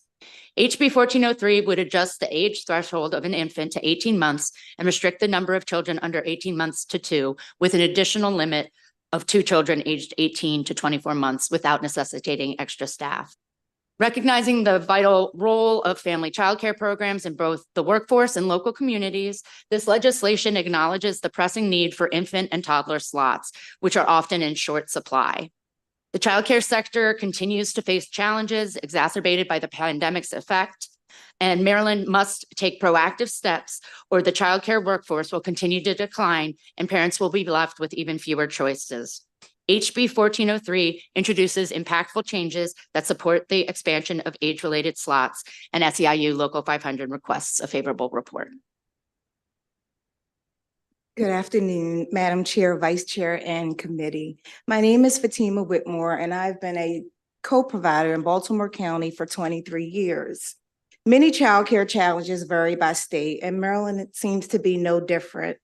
Childcare for working families is getting harder and harder. Many parents find it hard to comply with schedules of work and school and find care. Schedules and trainings do not accommodate with traditional childcare hours. This rings true even more when a family has 2 children under the age of 2 years old. For this reason, I support HB 1403. This bill will allow the age of an infant to change to 18 months instead of 24 months and under. As Delegate McCaskill has stated, we must look at a child's development. HB 1403 will allow providers to adjust the care for infant and toddlers at their discretion and expand childcare accessibility for families. It's crucial that the state build pathways for high-quality infant and toddler services across the mixed delivery system. This adjustment in infant and toddler ages will adjust a few, but not all of the state's plan for infant and toddler care. The lack of infant and toddler care causes economic and job instability for many families. This bill could provide some relief. There's no need to tell you one more story about what happens when a family just cannot find reliable childcare. Childcare shortages are particularly very challenging for women. For this reason, I humbly ask this committee for a favorable report. Thank you. Thank you. Questions, Madam Vice Chair? Thank you so much, Madam Chair, and thank you, Delegate, for bringing this bill. I think this is such an important bill, and I really wanted to mention how much we value your expertise and being in the Maryland General Assembly as a provider. So when you say to us, this is something that would be helpful to providers, that's something that we really take seriously. So thank you for the bill. My understanding from reading through the bill is that a part of it really focuses in on the age of the provider's children, how that counts towards the number and the maximum that they're able to have. And I can say, as someone, everyone knows in this committee, that my mother is a child care provider. So I was one of those kids in terms of a family child care home and looking at the age of the children, how that counts. So in terms of the amendments, I want to make sure I understand them. The bill originally was talking about 15 months, and now by amendment, we're looking at 18 months. Okay. And then it sounds like there's another piece of the amendment. I just wanted an opportunity for you to just explain the amendments a little more. Absolutely. Thank you, Madam Chair. Thank you for the question. So currently, the state of Maryland allows providers to have, and I'm speaking specifically to family child care providers, we can now have 2 kids up to, you can have the capacity of 8. You can have 2 of those children to be under 24 months. You can have 4 children, however, if you have an additional adult and you get permission from the agency, from OCC. What this bill is to instead correct from 15 to 18 months to align with other standards, and for a provider to be able to still have 2 children under the age of 18 months, but also capture those 2 kids and have no more than 2 kids, 18 months to 24 months. Any additional kids that you have in mixed age group, as long as they're over 24 months. Like I said, it's not a mandate, it's just an option. What we have been finding in childcare is, for instance, we get phone calls for families that say, I have 7 children. And out of those 7 children, 2 of those kids are 22 and 23 months. We may have a parent who is looking for childcare immediately, and their child is 12 months. We'll have to say then, unless we're licensed for it, we have to say we can't accommodate your child, or we can put you on a wait list for 2 to 3 months. Well, that's not feasible for families looking for childcare. So this just opens up and expands for providers to be able to have the option to be able to do so.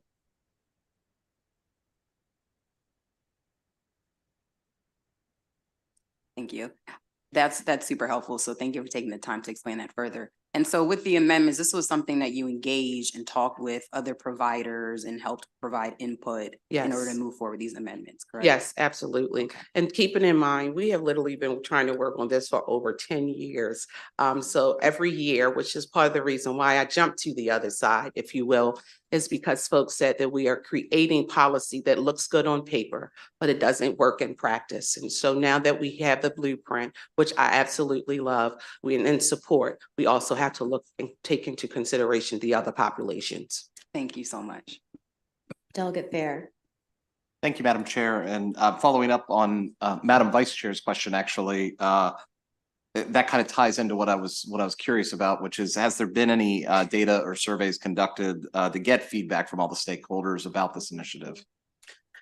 Well, I'm glad you asked that. And I really probably, well, I can say on behalf of SEIU, we conducted an interview, a survey prior to COVID and the blueprint. And we also conducted a survey throughout the state a year ago. We also spoke with folks prior to me even introducing this legislation, if the interest was still there. And I must say, and I don't know if I even have the results of the survey, but I'm always usually, I am.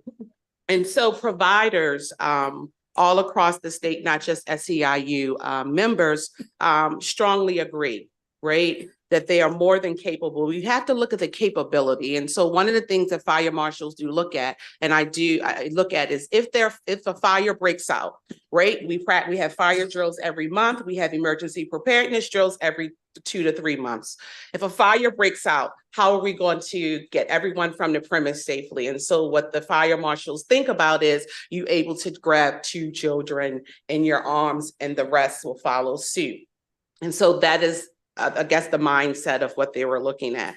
But we also have to think, if we're going to do that, we have to think about capability of the provider. We also have to look at disabilities, right? So if you have, so let's say, for instance, your license say you can have 8 children, right? But you have 5 kids with spina bifida. How are you going to get those 5 kids out safely, even though they're over the age of 24? And that's exactly why I asked that we consider development instead of age, because children develop differently. Thank you so much. Thank Sure. you, Madam Chair. Delegate Henson. Thank you, Madam Chair, and thank you to the bill sponsor for bringing the bill and the panelists for your testimony. I'm trying to reconcile some of our goals in the blueprint with the bill. I'm hearing from our childcare providers that the requirements that we have now for 3 and 4-year-olds to be educated and those opportunities in the public school system, that has the effect of reducing enrollment sometimes in our facilities, including our home daycare facilities. With that anticipated and realized reduced enrollment, if providers were able to have more children who are in the 18 to 24 months, what would that look like for their bottom line as a business? Well, so thank you, Delegate, for asking that question. So it's already happening. The exodus is already happening for our 3 and 4-year-olds out of childcare. And we haven't had providers to have to consider if they're going to open their doors for 2 children, right, under the age of 2, or exactly what they're going to do, maybe 2 other kids over the age of 2, et cetera. However, what it'll look like is, simply currently now with let's say we have the regular family childcare who can have a capacity of 8.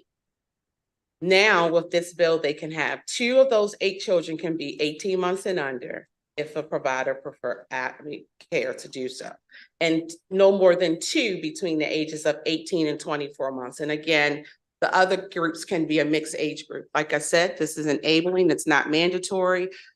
If your license say that you can have the capacity of 8 children, you may say, no, I don't want infants at all. You may say, hey, I don't want any kids over age of 3. But this is just enabling, and this just allows providers to have the option, because what we're finding is families having to be waitlisted and not be able to find infant care throughout the state of Maryland, because it's in high demand and it's less options for them to choose infant care. Thank you. Am I understanding you correct that if 3 and 4-year-olds find the opportunities in a public school setting more attractive and they no longer utilize childcare, that the restrictions on a license, let's say a home license that has a maximum of 8 children, it could result in that provider being only able to have 2 children who are under that 18 to 24 if we don't pass a bill like this, which would give more flexibility. Am I understanding that right? So actually, if that's the case and we don't change, if we don't correct this, alter, if we don't alter this age, it's actually 24 months. 18 months is not even a consideration currently. It's under 24 months. And so we have to, you know, a lot of times in the with the state marshals, they always, you know, I don't know if they actually speak to all the stakeholders. I don't know when the last time that they updated their COMAR code. I think the last we saw was 2018 for childcare. And so there are a lot of considerations that need to be made when they are, I know their priority is safety first, but I think there are a lot of considerations that need to be made when they are making these COMAR. Thank you. Yes. And my final question, I'm going to ask you to put on your hat as a mother. Okay. Knowing that it looks like the change in designation of infant, reducing that from 24 months down to 18 months, that you would pay a different rate for the child care service.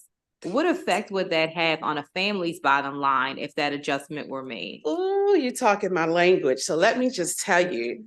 So already immediately I said the state saves money because we pay for infants up to 24 months. Now if we take it to 18 months, the state saves money, and we already know we're going through with the scholarship program as it is. And we're trying not to have these families waitlisted. But the good news is when you have a family that call a provider and don't have to pay that infant rate, it takes the burden off of the family immediately. And it's not that a provider cannot make adjustments to their rates as they need to, because they can, that's their own business practices. That's not a limitation or mandate on this policy, but it allows families to take into consideration how, you know, they don't have to always rob Peter to pay Paul when paying tuition and childcare. It immediately is an immediate saving for providers, for families for the most part. Thank you, Delegate, and thank you for your leadership in this area. Thank you, Madam Chair. Appreciate it. Delegate Ebersol. Thank you, Madam Chair. It's not a question. I'd just like to welcome my district mate from the Fighting 44. Thanks to having you here today. Thank you. Thank you all. And we have one unfavorable, Clinton McSherry.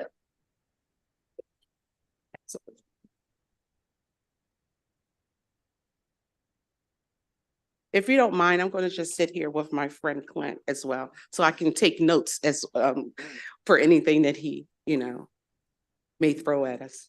There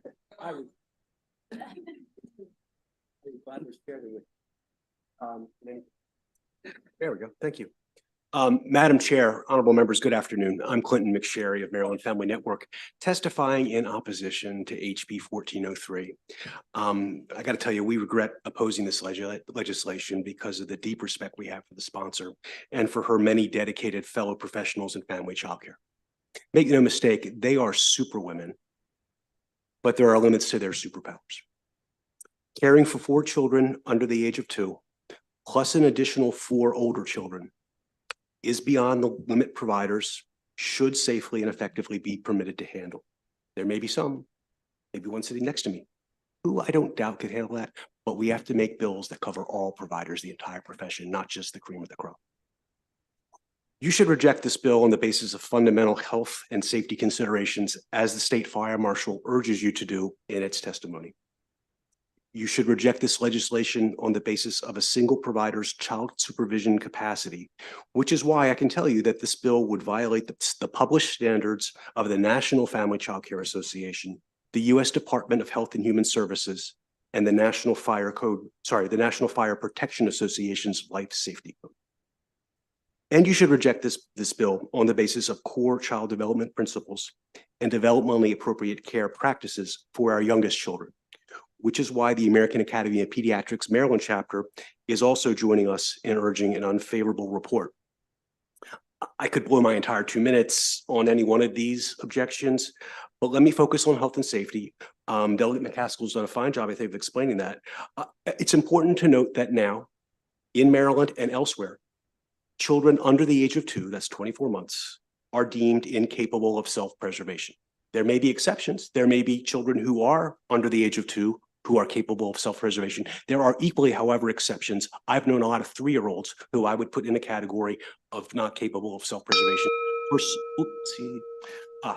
Okay, well, the point is that in the face of an emergency, young children can become frightened and panic, so can adults, even in the best of circumstances. Urgent, unfavorable. Sorry, I've run out of time. Happy to take any questions. Thank you, Madam Vice Chair. Thank you so much, Madam Chair. Clinton, always good to see you. I just wanted to understand, in terms of your organization, the Family Network, this isn't something where you're able to come up with amendments with the sponsor and work with the sponsor in order to come to some kind of agreement. I wanted to just understand how you work. Yeah. Delegate Wilkins, there are too many things wrong with this approach. We understand completely. There is a shortage of infant care that has been around for decades. As has, by the way, proposals like this. My first encounter was 2002. Senator Exum from Prince George's County had a bill, followed by Senator, then Delegate Reedy in 2013. So we've been down this road, around this bush many, many times. We've tried to find ways to make it work. I'm sorry to say we haven't. However, there are ways we can try to address infant shortages. We can try to build the supply chain through I believe Delegate McCaskill is a graduate of GoFCC, or at least knows about it. She's pretty darn good at it too. We can also do things that I think would perhaps lower the barriers to having an additional adult come into a family child care program, which is currently served by only one adult, and do this the right way. Do it so you have enough adults to provide supervision capabilities for more than 2 kids under the age of 2. So I'm sorry if that didn't answer your question, but I tried. Delegate Patterson. Thank you, Madam Chair, and thank you, Delegate Casco, for bringing this bill to us. I have a question because luckily, fortunately, I will have my first grandson next month. And we're thinking, the family, we're looking at daycare, early childhood, whatever, the daycare for them. But when you talk about, my question is a follow-up to Delegate Wilkins about a compromise. The initial bill had 15 months, I believe, and then that was moved to 18 months. And when you think about what you're citing is 24 months is a 6 months difference. And you use the word take care of themselves. I'm a grandmom, but I also was a mother. So can you tell me the developmental issues that you have between an 18-month-old and a 24-month-old? You're addressing me? No, I'm addressing Clinton. McSherry. Yeah. Clinton. So I think the easiest way, or probably the best way too, to answer your question, Delegate, there is no straight line, right? So I don't think we can say with any blanket confidence that someone who is 25 months old is capable of self-preservation. And I don't think we can say uniformly that a 17-month-old or a 19-month-old is incapable. But those are the standards that we've adopted because I think there's a certain amount of evidence. I certainly spent some time reacquainting myself with it before we provided our testimony. Kids that are older than 2 can find themselves in a panic situation where they may have gone through the fire drill. They may have passed that with flying colors, but when the actual fire breaks out, they're in trouble and they don't know what to do. And the childcare provider may be so busy trying to corral the other 7 kids in care that somebody gets away. I mean, there is no straight definition of what 18 months equals, what 24 months equals. But one thing I can tell you, I've known 3-year-olds who the first sign of trouble emerges, they run and climb under a bed. So I think we have to be cognizant. That line of thinking, then are you suggesting we increase the age? You know what? I'm not going to go there, Delegate. I wouldn't. I think one of the things that stuck with me about what the sponsor testified to, development's different, right? So she's talking about, I think spoke quite eloquently about kids with disabilities, right? So there's that's an entirely different form of, or a different scale that we need to be cognizant of too. So I'm sorry, I'm really not trying to evade your question. I'm just saying it's not a straight line and there can be errors on either side of that 24-month threshold. Thank you so much. Madam Chair, may I just say one last thing? No, Thank you. panel has concluded. Any other questions? Okay, that concludes the hearing for House Bill 1403. Thank you. Thank you. Thank you. House Bill 1268, Delegate Vogel. And you have Jackson Taylor, Kristen Stevens. And then you have, after that, you have one favorable with amendment. And then one who signed up for information. Madam Chair, is it okay if I bring up Secretary Keller with me for the first panel? Yes. Okay, fantastic. Hello.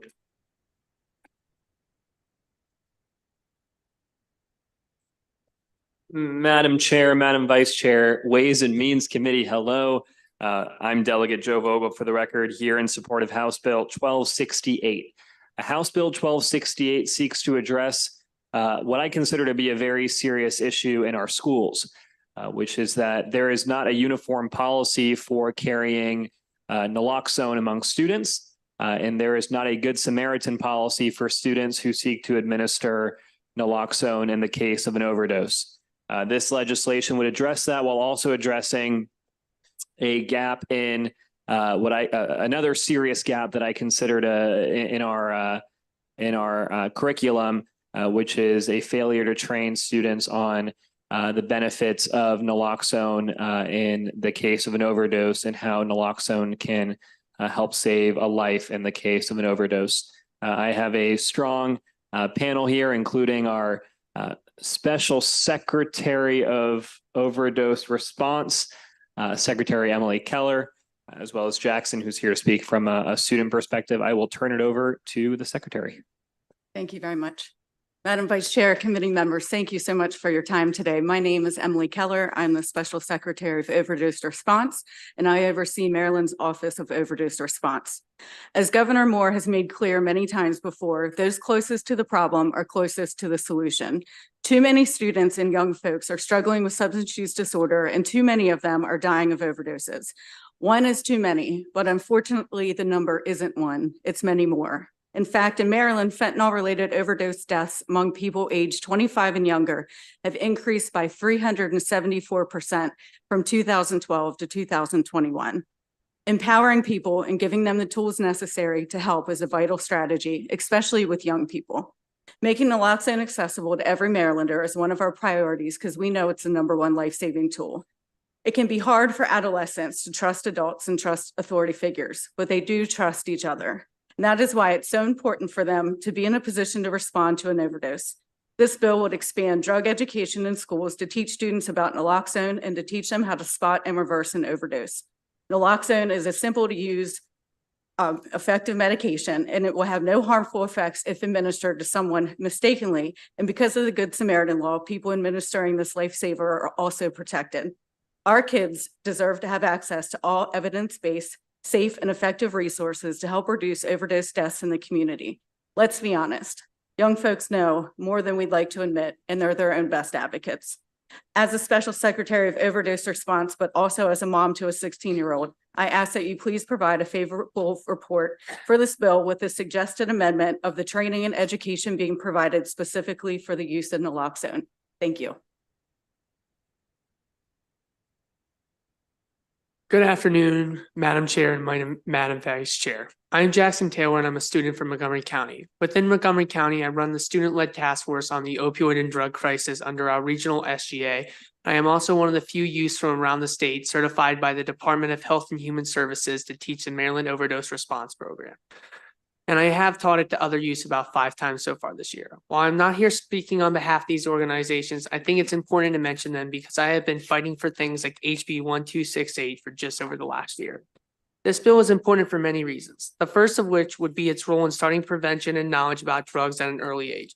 But the first course that would be taught as a result of this bill being taught as early as 3rd grade. A study done by youth.gov found that the earlier prevention knowledge is shared, the less likely it is for students to experience substance abuse later in life. The other reason that this bill is important, and the reason I first found this bill, is how it allows students to carry opioid reversible drugs like Narcan on them within schools and not face any repercussions.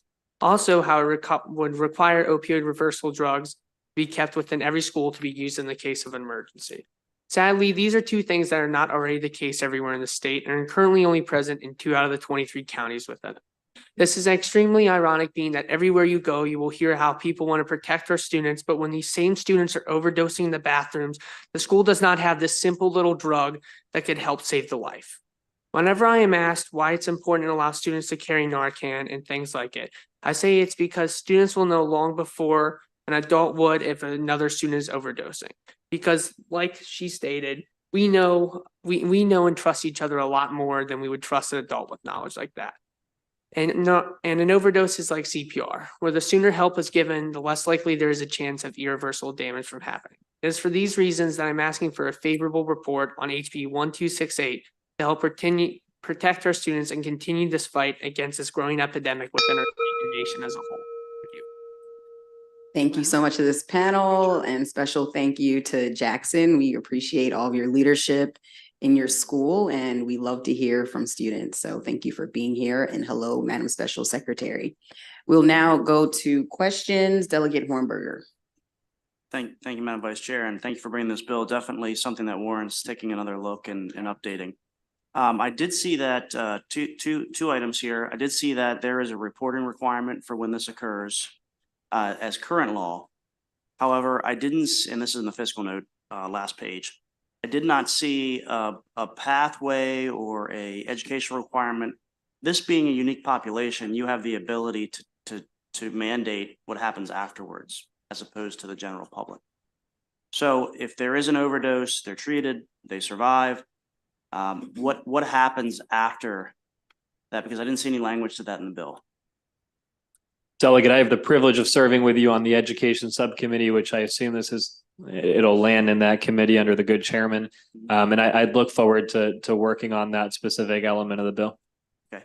And then the second concern is, and I've never administered this. I actually don't have the training, probably should, but talking to EMS, first responders, they've shared with me that there are many instances where they might have to administer the Narcan multiple times. So my question to you is, what's the par level? How many of these should be on a site? Who should be able to administer them and how many times? Or are they just trying to hold off an incident until law enforcement or EMS arrive? So I think that would be part of the training. We always want, after naloxone is administered, for 911 to be called, or before. Yep. So that would be part of the training. We do ask that it's administered and you wait several minutes before administering another round. You're right, there are cases where more than one dose is needed, but the hope is always that EMS would arrive before then. Okay, great, and thanks for bringing this bill. Thank you, Delegate. Delegate Eversole. Chair, so I have two questions. One is, you have held harmless, or I'm sorry, I lost the term, but you can't be Good Samaritan. Good Samaritan. Thank you. Thank you for answering my question. Do we really need Good Samaritan for naloxone, since it's everything I've ever been? I have naloxone in my car, and I've got the training. And by the way, Delegate Hornberger, it takes about 10 minutes to learn when and how to use it.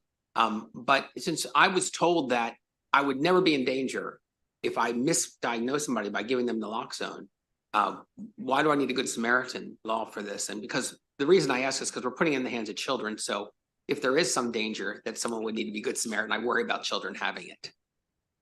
I will just say, in terms of the dangers, I'll let you handle that. But It's a complicated question, but it's currently already in statute, right? What we're doing here on page 3 is expanding who the Good Samaritan policies apply to, because right now it's restricted to a certain number of individuals. Right. So if we're expanding it to a younger group of people. Yes. And if we previously needed the Good Samaritan, then I'm concerned about students being involved in a situation where Good Samaritan laws might be necessary because their judgment might not be as clear. So there are other portions of the Good Samaritan law as well. Like if you call 911, you're being a Good Samaritan. So let's say there are teenagers that are using drugs together and one of them suffers an overdose. It allows the people not to be scared to call 911 because there are not consequences of their actions, assuming it's not felony amounts of drugs.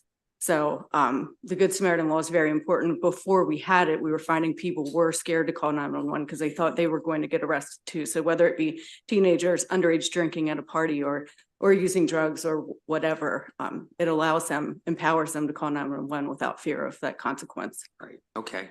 Like I said, I understand the need for the Good Samaritan laws, but if it's something that needs Good Samaritan laws, naloxone in particular, if it's in there, then maybe we shouldn't be including. I'm worried about us including children. And so that's a statement, not really a question, but what do you think? And I'll just note that it does specify that this is except for any willfully or grossly negligent act. So that language is in there as well. But as it's been articulated by the two folks flanking me, there really aren't many dangers associated with the administration of naloxone. That's what I was told. I hope so, because I might do it sometime. One other question. Looks like you're taking $3 million out here, which we're all very happy about, but is it put back in? The grants are cut out here on page 4 of the bill at the top. The $3 million in grants is taken out. And I was just trying to figure that one out.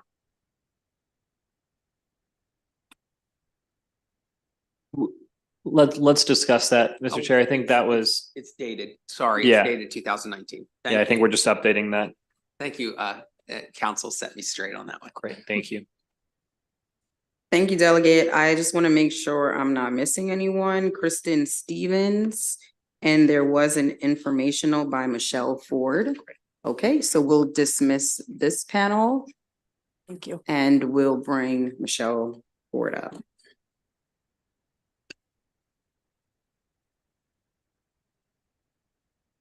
Yes.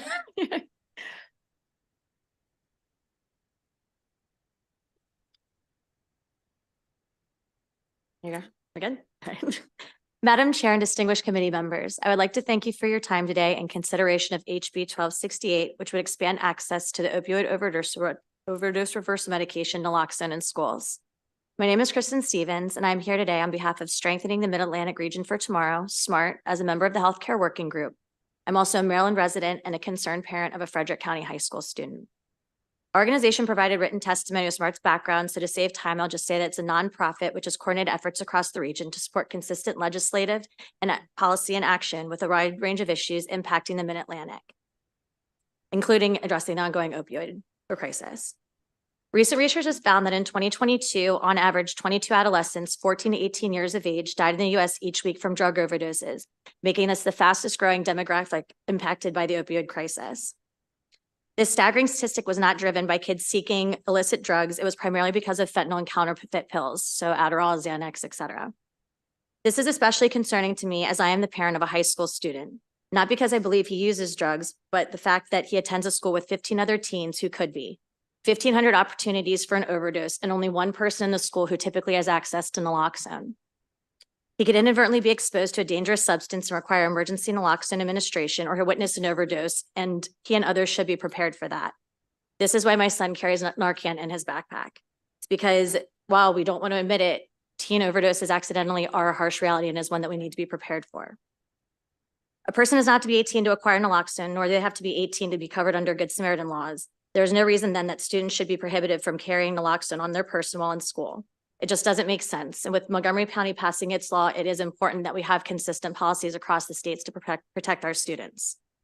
That being said, Maryland has made significant strides to address the opioid crisis, but our state still has one of the highest opioid overdose rates in the nation. And the only way to truly address this is by what I cannot continue to stress enough, is implementing consistent, comprehensive policy to not only prevent and treat opioid use disorder, but respond to overdoses as well. Thank you. Thank you so much, Ms. Stevens. We appreciate your testimony. Seeing no questions, thank you. I'll just call one more time, Michelle Ford. All right, seeing no questions and no additional witnesses, that concludes the hearing on House Bill 1268. I'll now call up House Bill 1400, Delegate Tomlinson.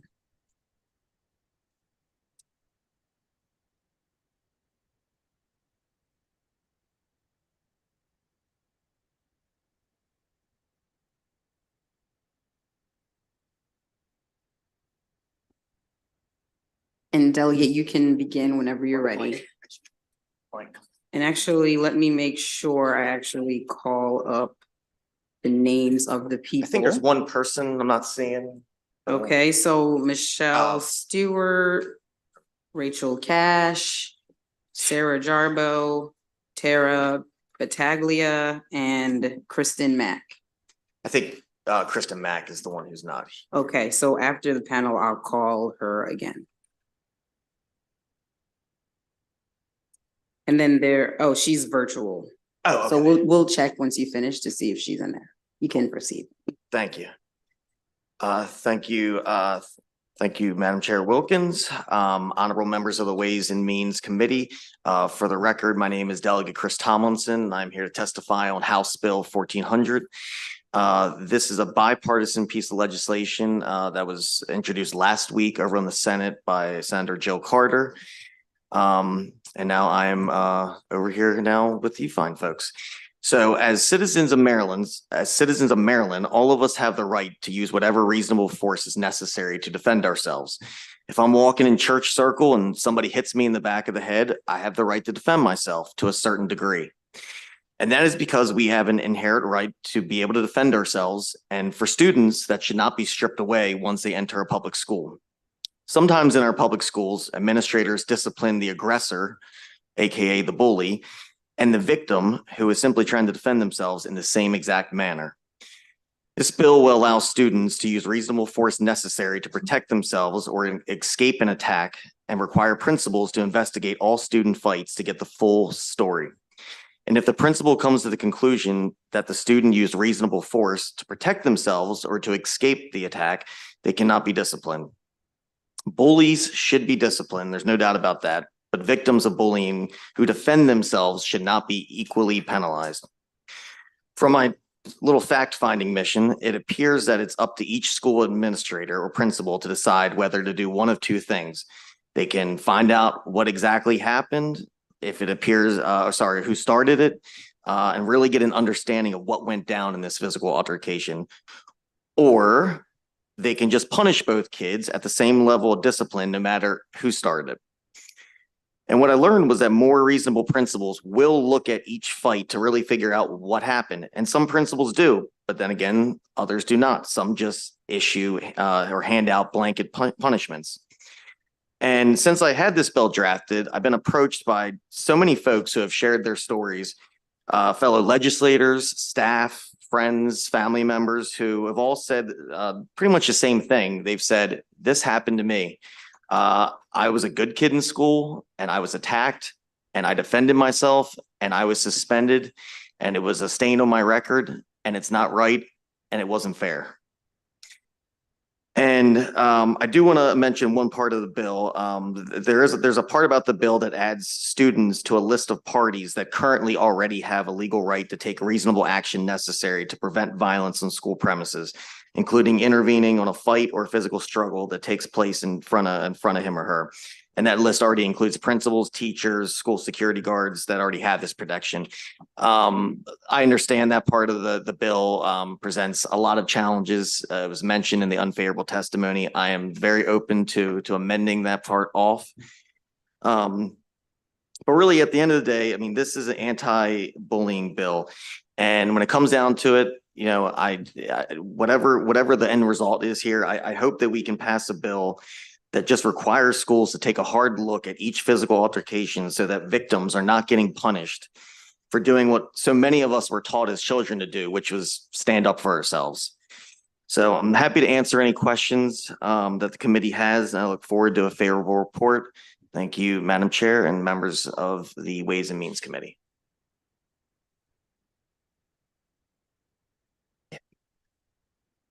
Good afternoon, Madam Vice Chair and committee members. This is my first time here too. I know the gentleman said that before, so bear with me.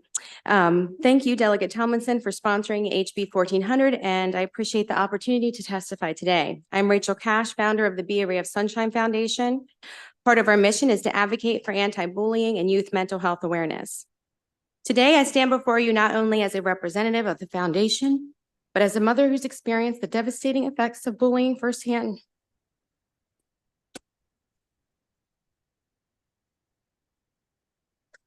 My daughter Mackenzie Ray tragically passed away at 14 years old in December 2022 due to the mental health consequences of bullying. Mackenzie was vibrant, beautiful, and kind freshman at Westminster High School who faced bullying in person and online. She was even physically attacked by a fellow student off the school grounds, with other students taking videos of the attack and spreading it on social media. Mackenzie was not afraid of her bullies, but she had anxiety about getting into trouble if she defended herself in school. Despite her courageous spirit, the constant harassment took a toll on her mental health. Mackenzie wanted to join the military and become a nurse, and anything on her record could affect her future. We are currently in a situation where students who are attacked are expected not to defend themselves or suffer the same consequences as their attackers. This imbalance of consequences gives bullies too much power, especially when amplified by social media, where videos of school fights can further traumatize victims and emboldens the bullies. In honor of my daughter and in solidarity with bullied students all over the state, I urge you to support HB 1400, the Student Use of Force Bill, and acknowledge the injustice of this current policy. Let's work together to reduce bullying, safeguard the mental well-being of our youth, and spare another mother from enduring a similar tragedy. Thank you. Anyone can go next. And thank you so much for sharing your story and for being here. Really appreciate it. Good afternoon. My name is Tyra Battaglia. I am the current Vice President of the Carroll County Board of Education, but I am here as an individual, as a mother of 3, and as an advocate for the Bay Area Sunshine Foundation. I want you to imagine being a teenager again for a moment. Imagine being a teenager that an individual bullies, intimidates, harasses, and potentially physically assaults you. Imagine being a teen and feeling like you can't protect yourself from the individual because if you did, you could receive the same punishment such as a suspension. It's not right and it's not fair. Imagine being that teen that is emotionally beaten down every day and what that could do to your self-esteem, which could affect your academics, peer social life, depression, or even drug use to make the pain go away. Now, add social media to that mix. The feelings are now escalated even more.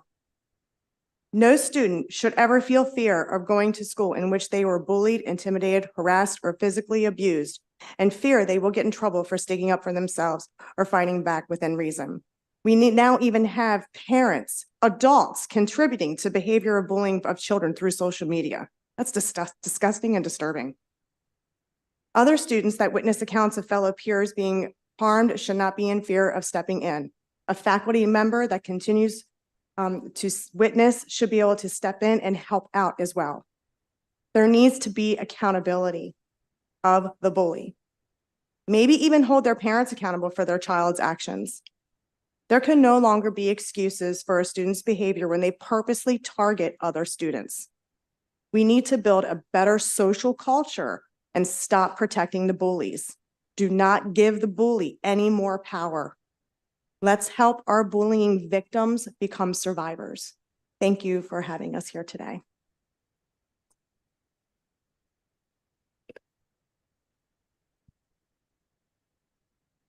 Good afternoon. My name is Sarah Jarbo, and I'm a high school Spanish teacher. I've been a part of Carroll County Public Schools since 1999 when I started kindergarten. I've attended, interned, and taught in 3 different middle schools and 5 different high schools within Carroll County Public Schools.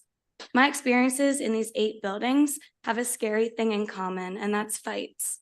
I was an active and kind student in school, and I was well-liked. Despite that, I was in several altercations where I was defending myself or others, but I never received a punishment beyond mediation. I wasn't ever looking for a fight. My use of force was required to get myself or others to safety. But had I been afraid of a mark on my record and jeopardizing my athletic and college careers, I would have never risked my future to protect others nor myself. Weekly at school, I hear about fights in other schools and my school from students and colleagues, and there's a common denominator. Someone was there and wanted to help, but was afraid of the lack of support if you become attacked, afraid of being charged or falsely accused if it's not fully on camera, or afraid of suspension, a record on your transcript, or being made ineligible from sports or performances. Not only are students and staff fearful of being helpful, but administrators aren't required to investigate and determine an aggressor before issuing consequences. Some administrators do, but they aren't required, so some administrators do not. Sorry, I lost my place. The current legislation has created a ripple effect. Our administrators' hands are often tied by MSDE's suspension allotment. Because of this, students who threaten, attack, and bully are currently receiving lesser consequences than what's written in our policies. Not to mention, there are other dangerous offenses that result in reduced suspensions. This bill directly helps this issue because every student in an altercation who's not at fault would not automatically receive a full suspension, and therefore less suspension days would be issued, resulting in more aggressors and bullies receiving their full 5-day suspension, and it's more likely to be approved by the board. Thank you for your consideration. Yes, good afternoon, Madam Chair, members of the committee. I'm Michael J. Stewart Jr. I'm a special counsel of the Carroll County State's Attorney. I'm not here speaking for the State's Attorney's Office, but as a criminal defense lawyer and prosecutor of 30 years. And I can tell you without equivocation that Maryland law is clear. Everyone has a common law right to defend themselves using reasonable force. You have a right to step in the shoes of that person to help defend them if they're being victimized. I have a daughter who is a little thing. If she's out on the street and she's 5'2", 100 pounds, if a linebacker size gentleman picks her up and tries to spirit away and she knees him in the groin, are the police going to come and arrest both, or are they going to determine who the aggressor was and figure out she's exercising her God-given right to defend herself? Moreover, if somebody's there and she's trying to get away and somebody steps in and takes down the aggressor, is that person going to be subject to criminal charge in Maryland? I dare say not. Why, when you enter the schoolhouse door, do you lose your God-given right to defend yourself and have due process? I don't know, but I give you an example to chew on. Russia invades Ukraine. They're clearly the aggressor. Should the UN sanction them both? Should we not help out Ukraine and figure out who's the bad boy on the block? No. This is a common sense bill rooted in common law principles, and I ask that you treat it as such. And if we're going to investigate what's going on, like I said, I've heard mediation. So what's worse? You've been victimized and then you're forced into a mediation with your victimizer? It defies common sense. So I ask for a favorable report on both portions of this bill. They make perfect sense given Maryland law and longstanding tradition. I thank the committee. Thank you for your testimony. We'll now go to our virtual witness, Kristen Mack. You can begin.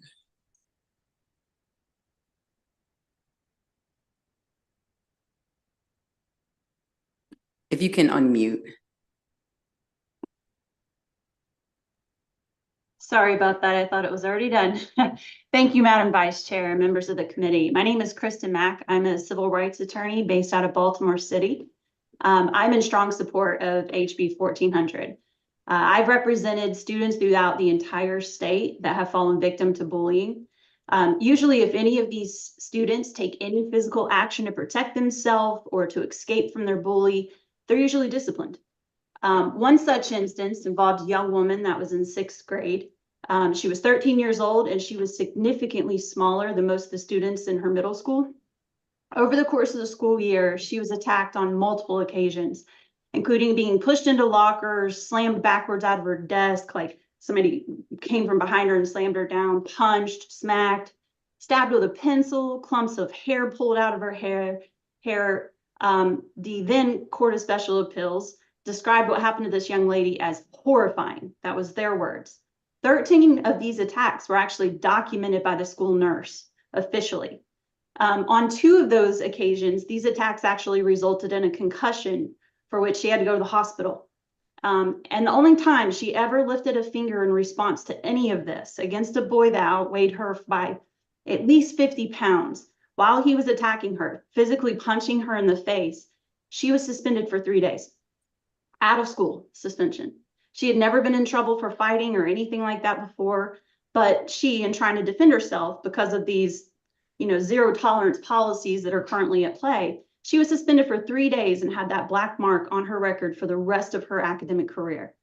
You know, what this legislation does is it doesn't absolve anyone for using inappropriate or unreasonable force, you know, because there will be a fact finding, an investigation done. And if it's unreasonable, then she'll be disciplined just like under current law. But, you know, we need to give students a chance to defend themselves when, for whatever reason, schools aren't doing so. So I ask for a favorable report on HB 1400. Thank you.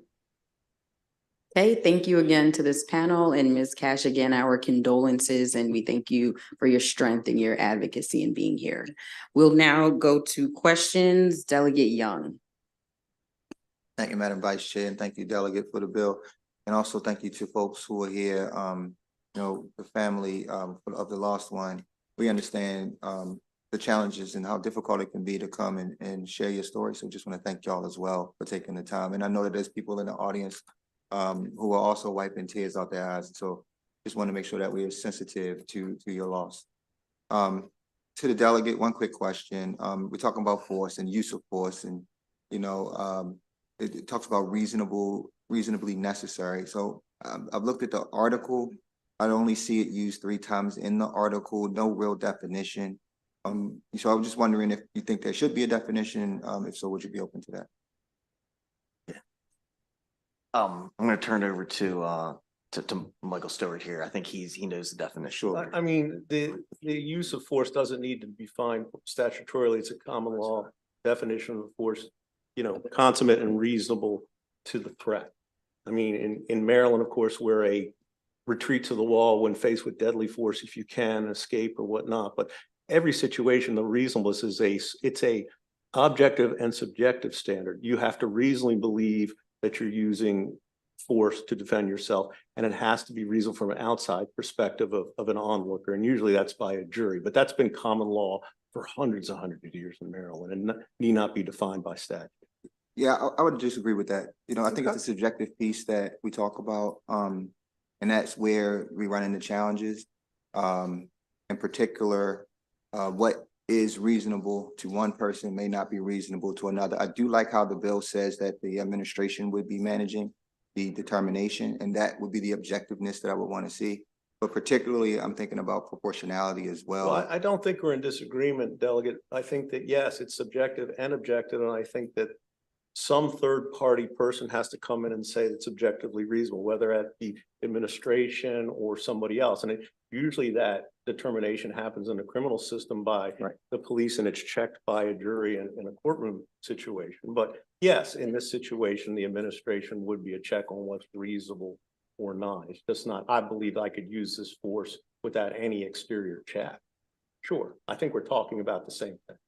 Appreciate your response. Thank you, Delegate, and thank you to everybody who's here. Thank you, Madam Vice Chair. Thank you, Delegate. Delegate Hornberger. Thank you, Madam Vice Chair. So just for our education, what is the maximum level of penalty that someone could be, you know, roped into for defending themselves currently? Is it 3 days suspension, 5 days? Do you know the answer? Different by I'm just school going to system? speak as an individual, just of knowledge. It can be 3 days, it can be 5 days, it can be in-school suspension, depending upon the severity. My son in particular did receive in-school suspension for defending himself. He got shoved into a locker. He threw down his lunchbox, put his arms up, but the way the angle of the camera, administration gave him in-school suspension. Right. Okay. And you know, as we're probably going to hear more on, you know, school systems aren't exactly the judiciary system that we enjoy as adults. So there has to be some reasonableness amongst the administrators. But from what I'm hearing is that someone could be attacked, do nothing, and then be looking at out of school suspension, 5-7 days, potentially even permanent. Are there any reporting mechanisms that currently differentiate between who is the abuser and the victim in terms of statistics for schools? I have not seen any. You can tell because they're all the fights. Sorry, you can tell all the fights pretty much now are recorded in the school system. So if there's a fight, there's usually at least 30 kids around recording it. And the videos go everywhere. So I think that it would be pretty easy to be able to find a video of it. Yeah, I'd be curious if you'd be open to a reporting requirement, because at the end of the day, someone at the school is making a decision on the level of discipline. And I would imagine that some school systems are giving equal discipline, while others are giving what they believe to be proportional Yes. discipline. But that's a completely subjective process that we have no visibility on. And obviously, because the bill's here, people are being further victimized because of that ambiguity. So I appreciate the bill and look forward to working on it in committee. Thank you. I can answer the other part of your question there. A lot of times it depends upon the severity. And also many times a child might have an IEP or a 504. So that also plays into a factor how much they are disciplined.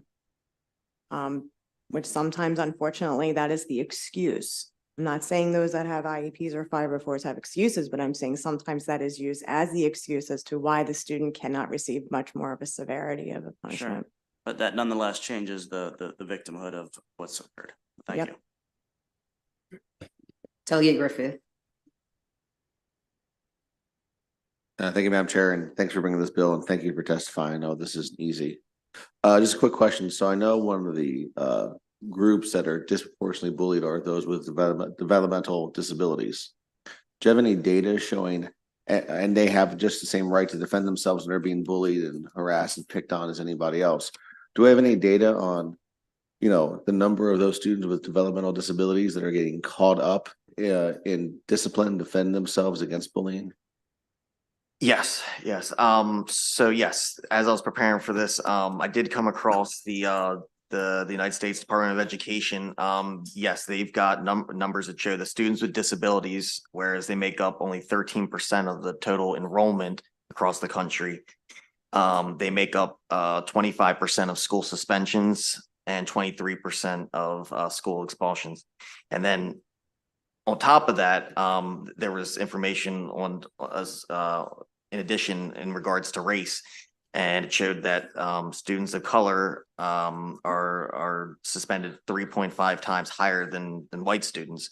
So this is an issue everywhere. It's not just it's not just in Carroll County. It's not just in rural settings. This is a problem across the state. And just one follow-up, how would this bill help address that issue?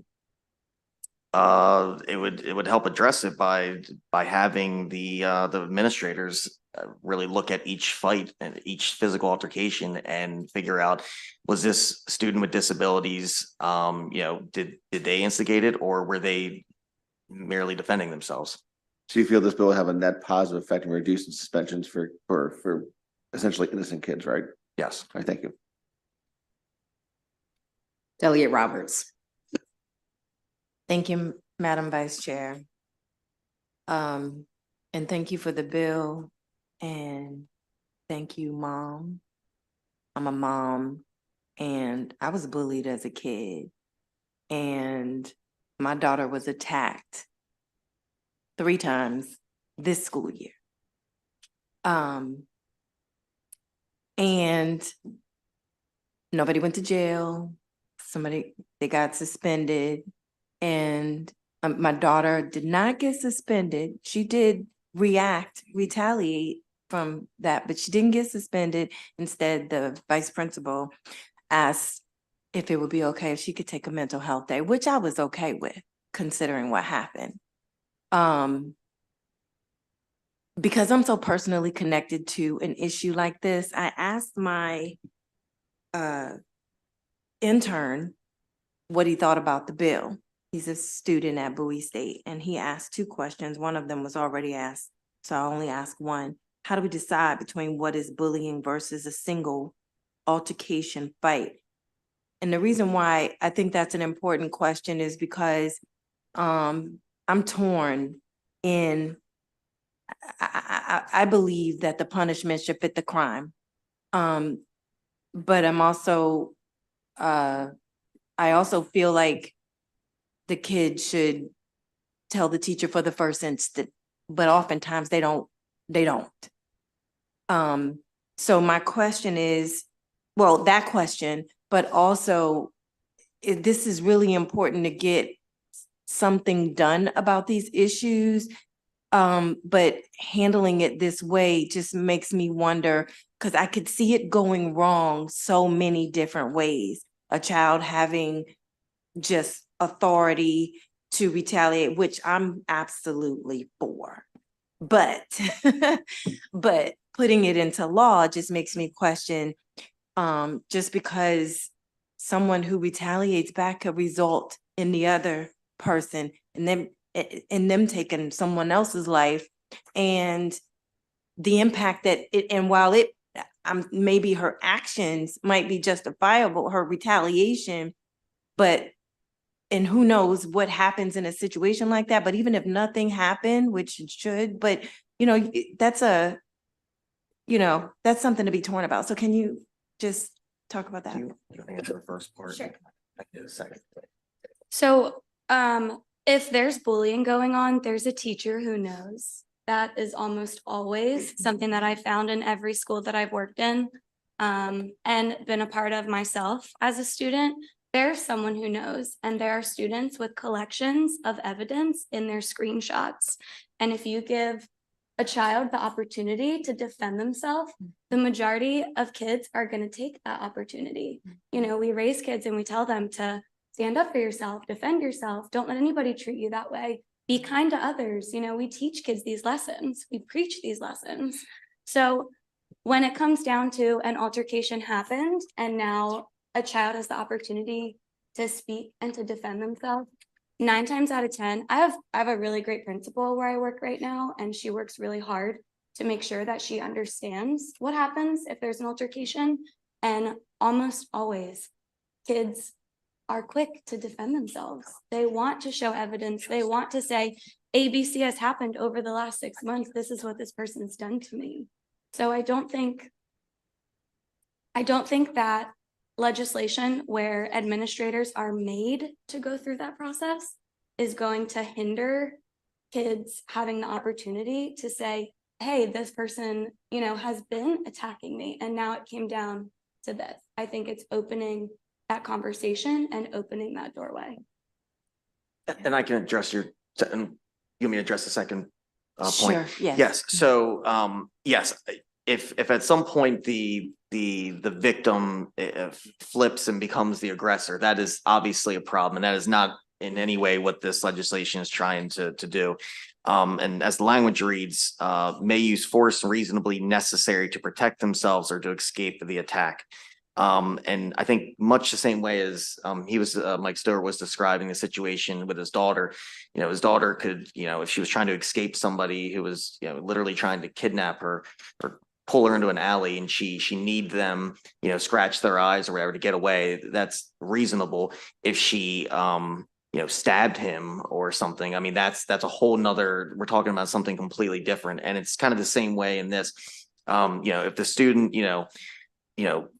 the victim, pushed the bully down to get away, swung back to get away, that's one thing, versus, throwing the bully down the stairs or throwing them through a window. I mean, those are two separate situations. But I completely agree with you that that's not the intention to flip it to where the what would be the victim has unlimited freedom to just wail away and strike back.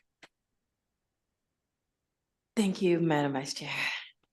Thank you, Delegate Maracu North. Thank you, Madam Chair. Thank you for bringing this bill, and thank you all for sharing your stories. One common thing I'm noticing is that we all want to protect our daughters. The reason why I'm asking these questions, I have a 7-year-old daughter who I'm literally going through this subject right now. I literally just emailed the principal this week. So to that point, I'm thinking about the unfavorable reports in there and the fact that it's going to take resources to do this. And we're in a time right now where we're barely able to get the right number of teachers, the right number of school nurses. So have you read the unfavorables? What's your thoughts on how to deal with the resources necessary to achieve what you're trying to achieve in this bill? And I do understand it is going to take more resources.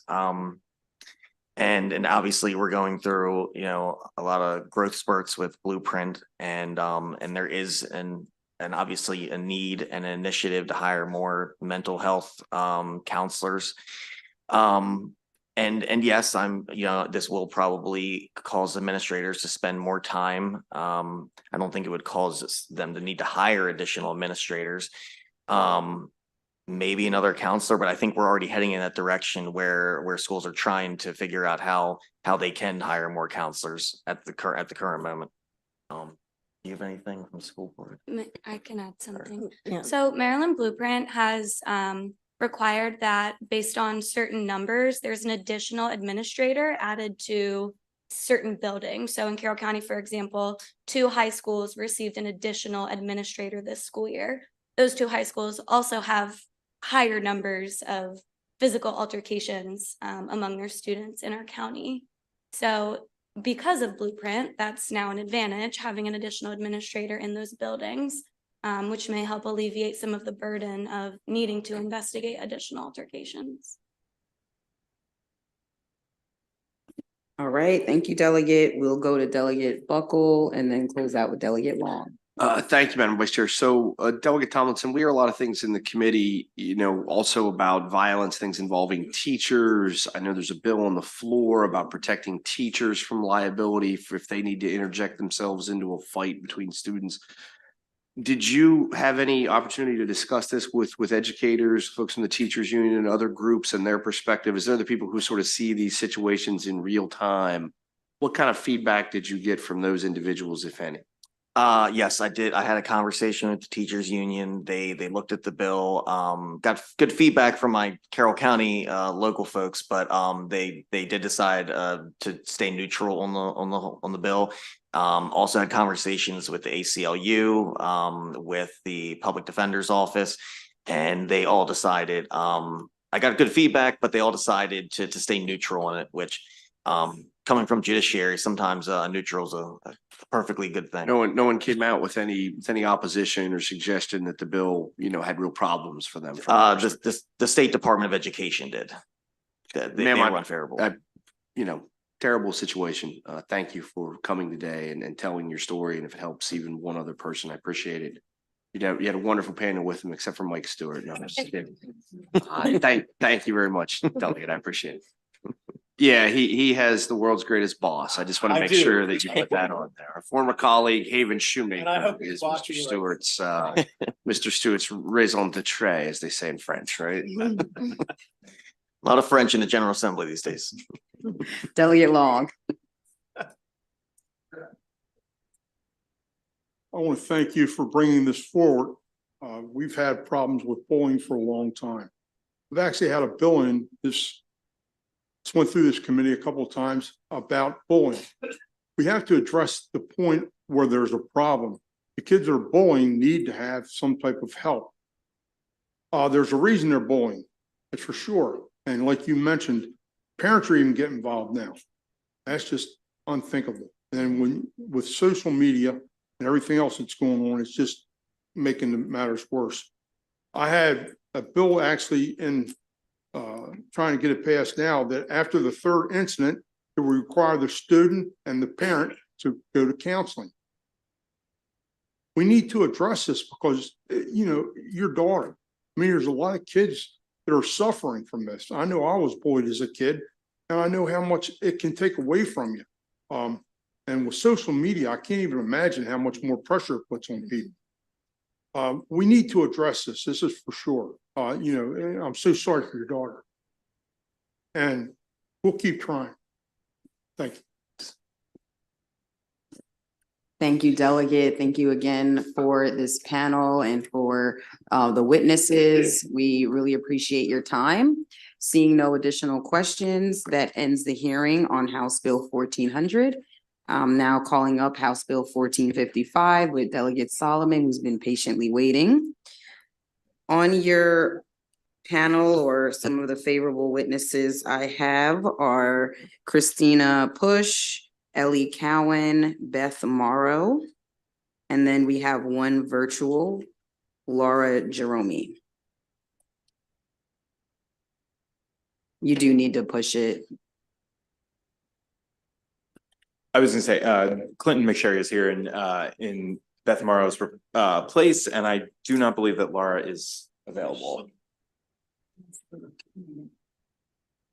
Perfect. Thank you.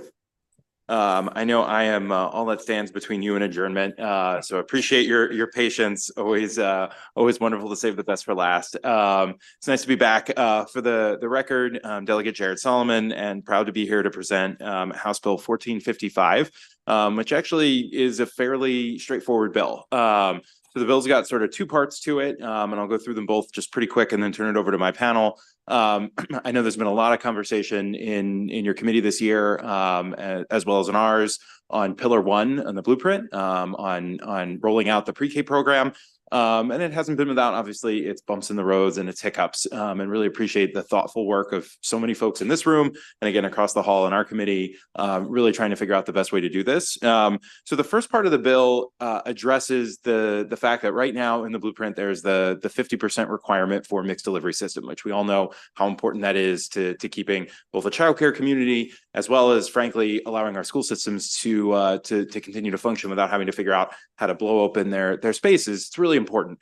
And I know that there's some conversation about whether we should sort of lengthen the runway a little bit. Again, there have been some bumps in the roads as we've rolled this out. So what my bill would require is that when a school system, an LEA comes forward to ask for a waiver for that 50% requirement, that in order to get the waiver, they have to present a plan as to essentially how they're not going to need a waiver anymore, which we think is pretty reasonable, right? If we've put something in statute and we want to give people an opportunity, to be exempt from the requirements because they're working things out or whatnot, just tell us how you're gonna fix it and how you're actually gonna hit those thresholds. And again, I know there's a lot of conversation in the committee about some of the adjustments to that threshold.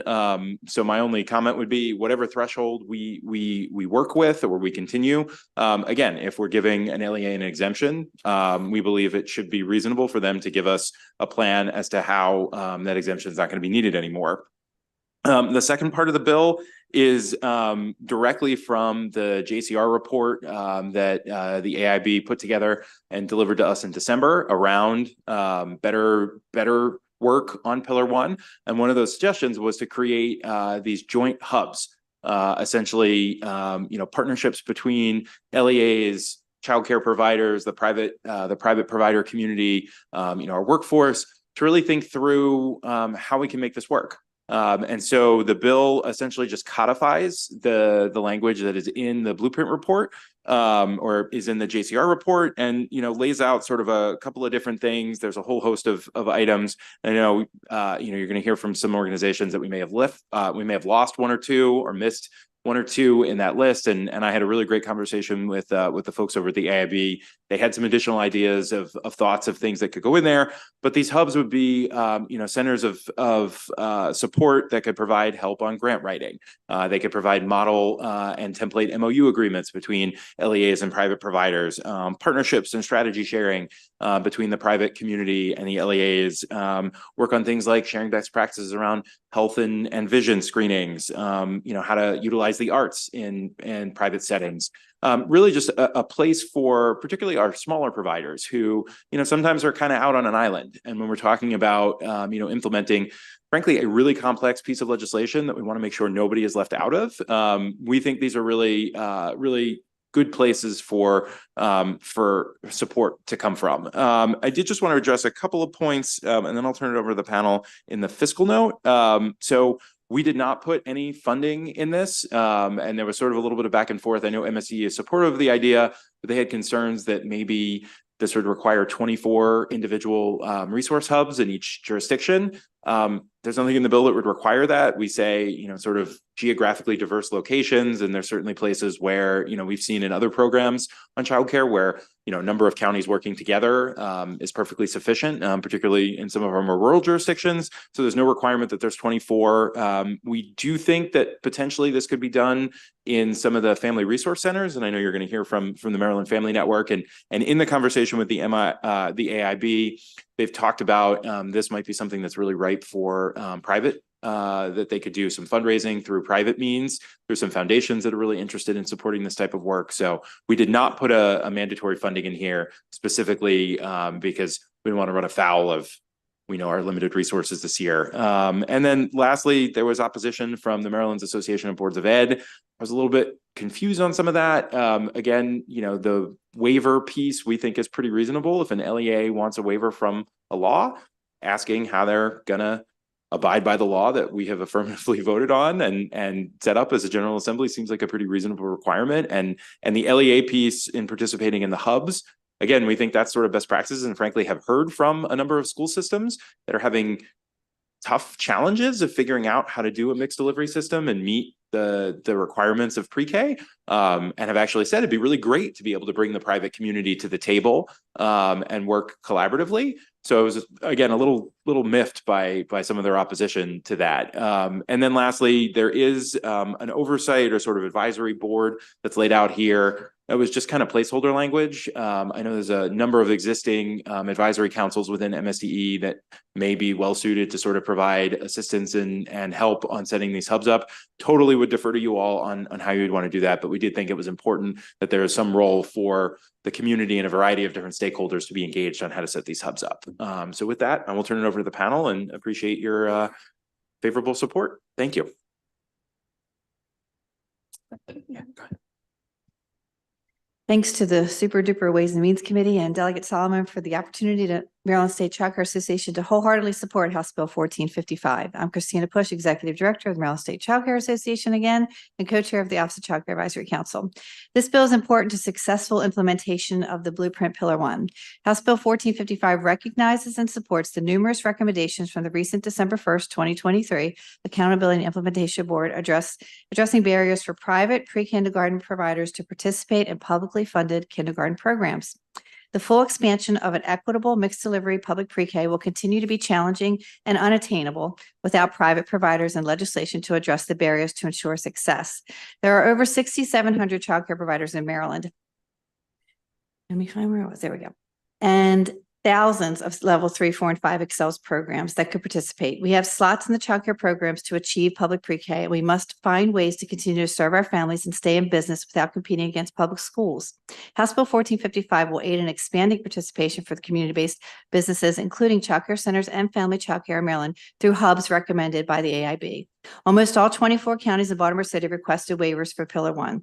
House Bill 1455 seeks to strengthen the waiver language in the blueprint to avoid using waivers in the future.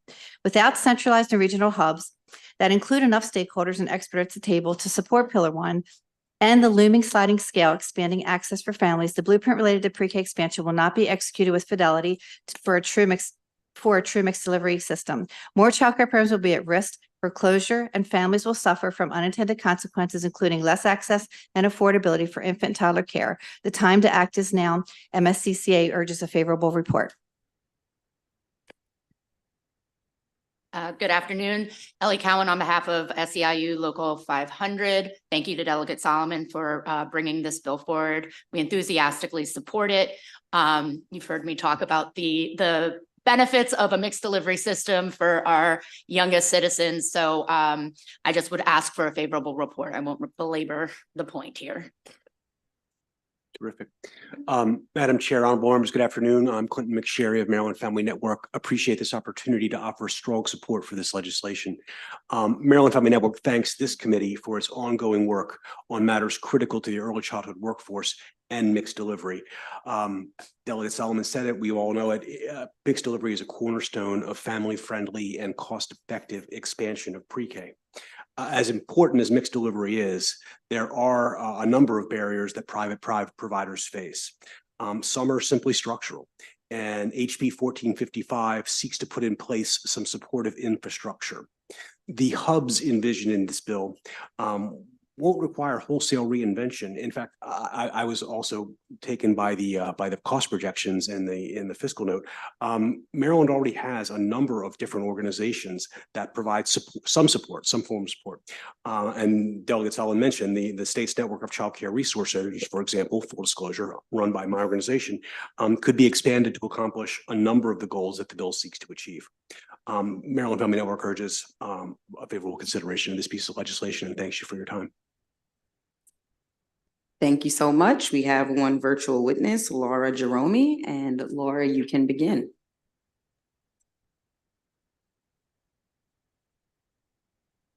Good afternoon. Again, my name is Laura Jerome, and I'm the Manager of Strategic Initiatives for the Montgomery County Children's Opportunity Alliance.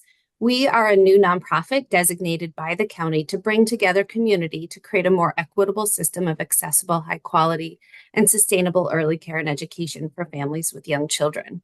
Over the last year, we've been interviewing and engaging childcare providers about their perceptions of and ideas around Blueprint pre-K expansion. Candidly, we continue to hear overwhelmingly negative and exasperated reactions to the idea of participating.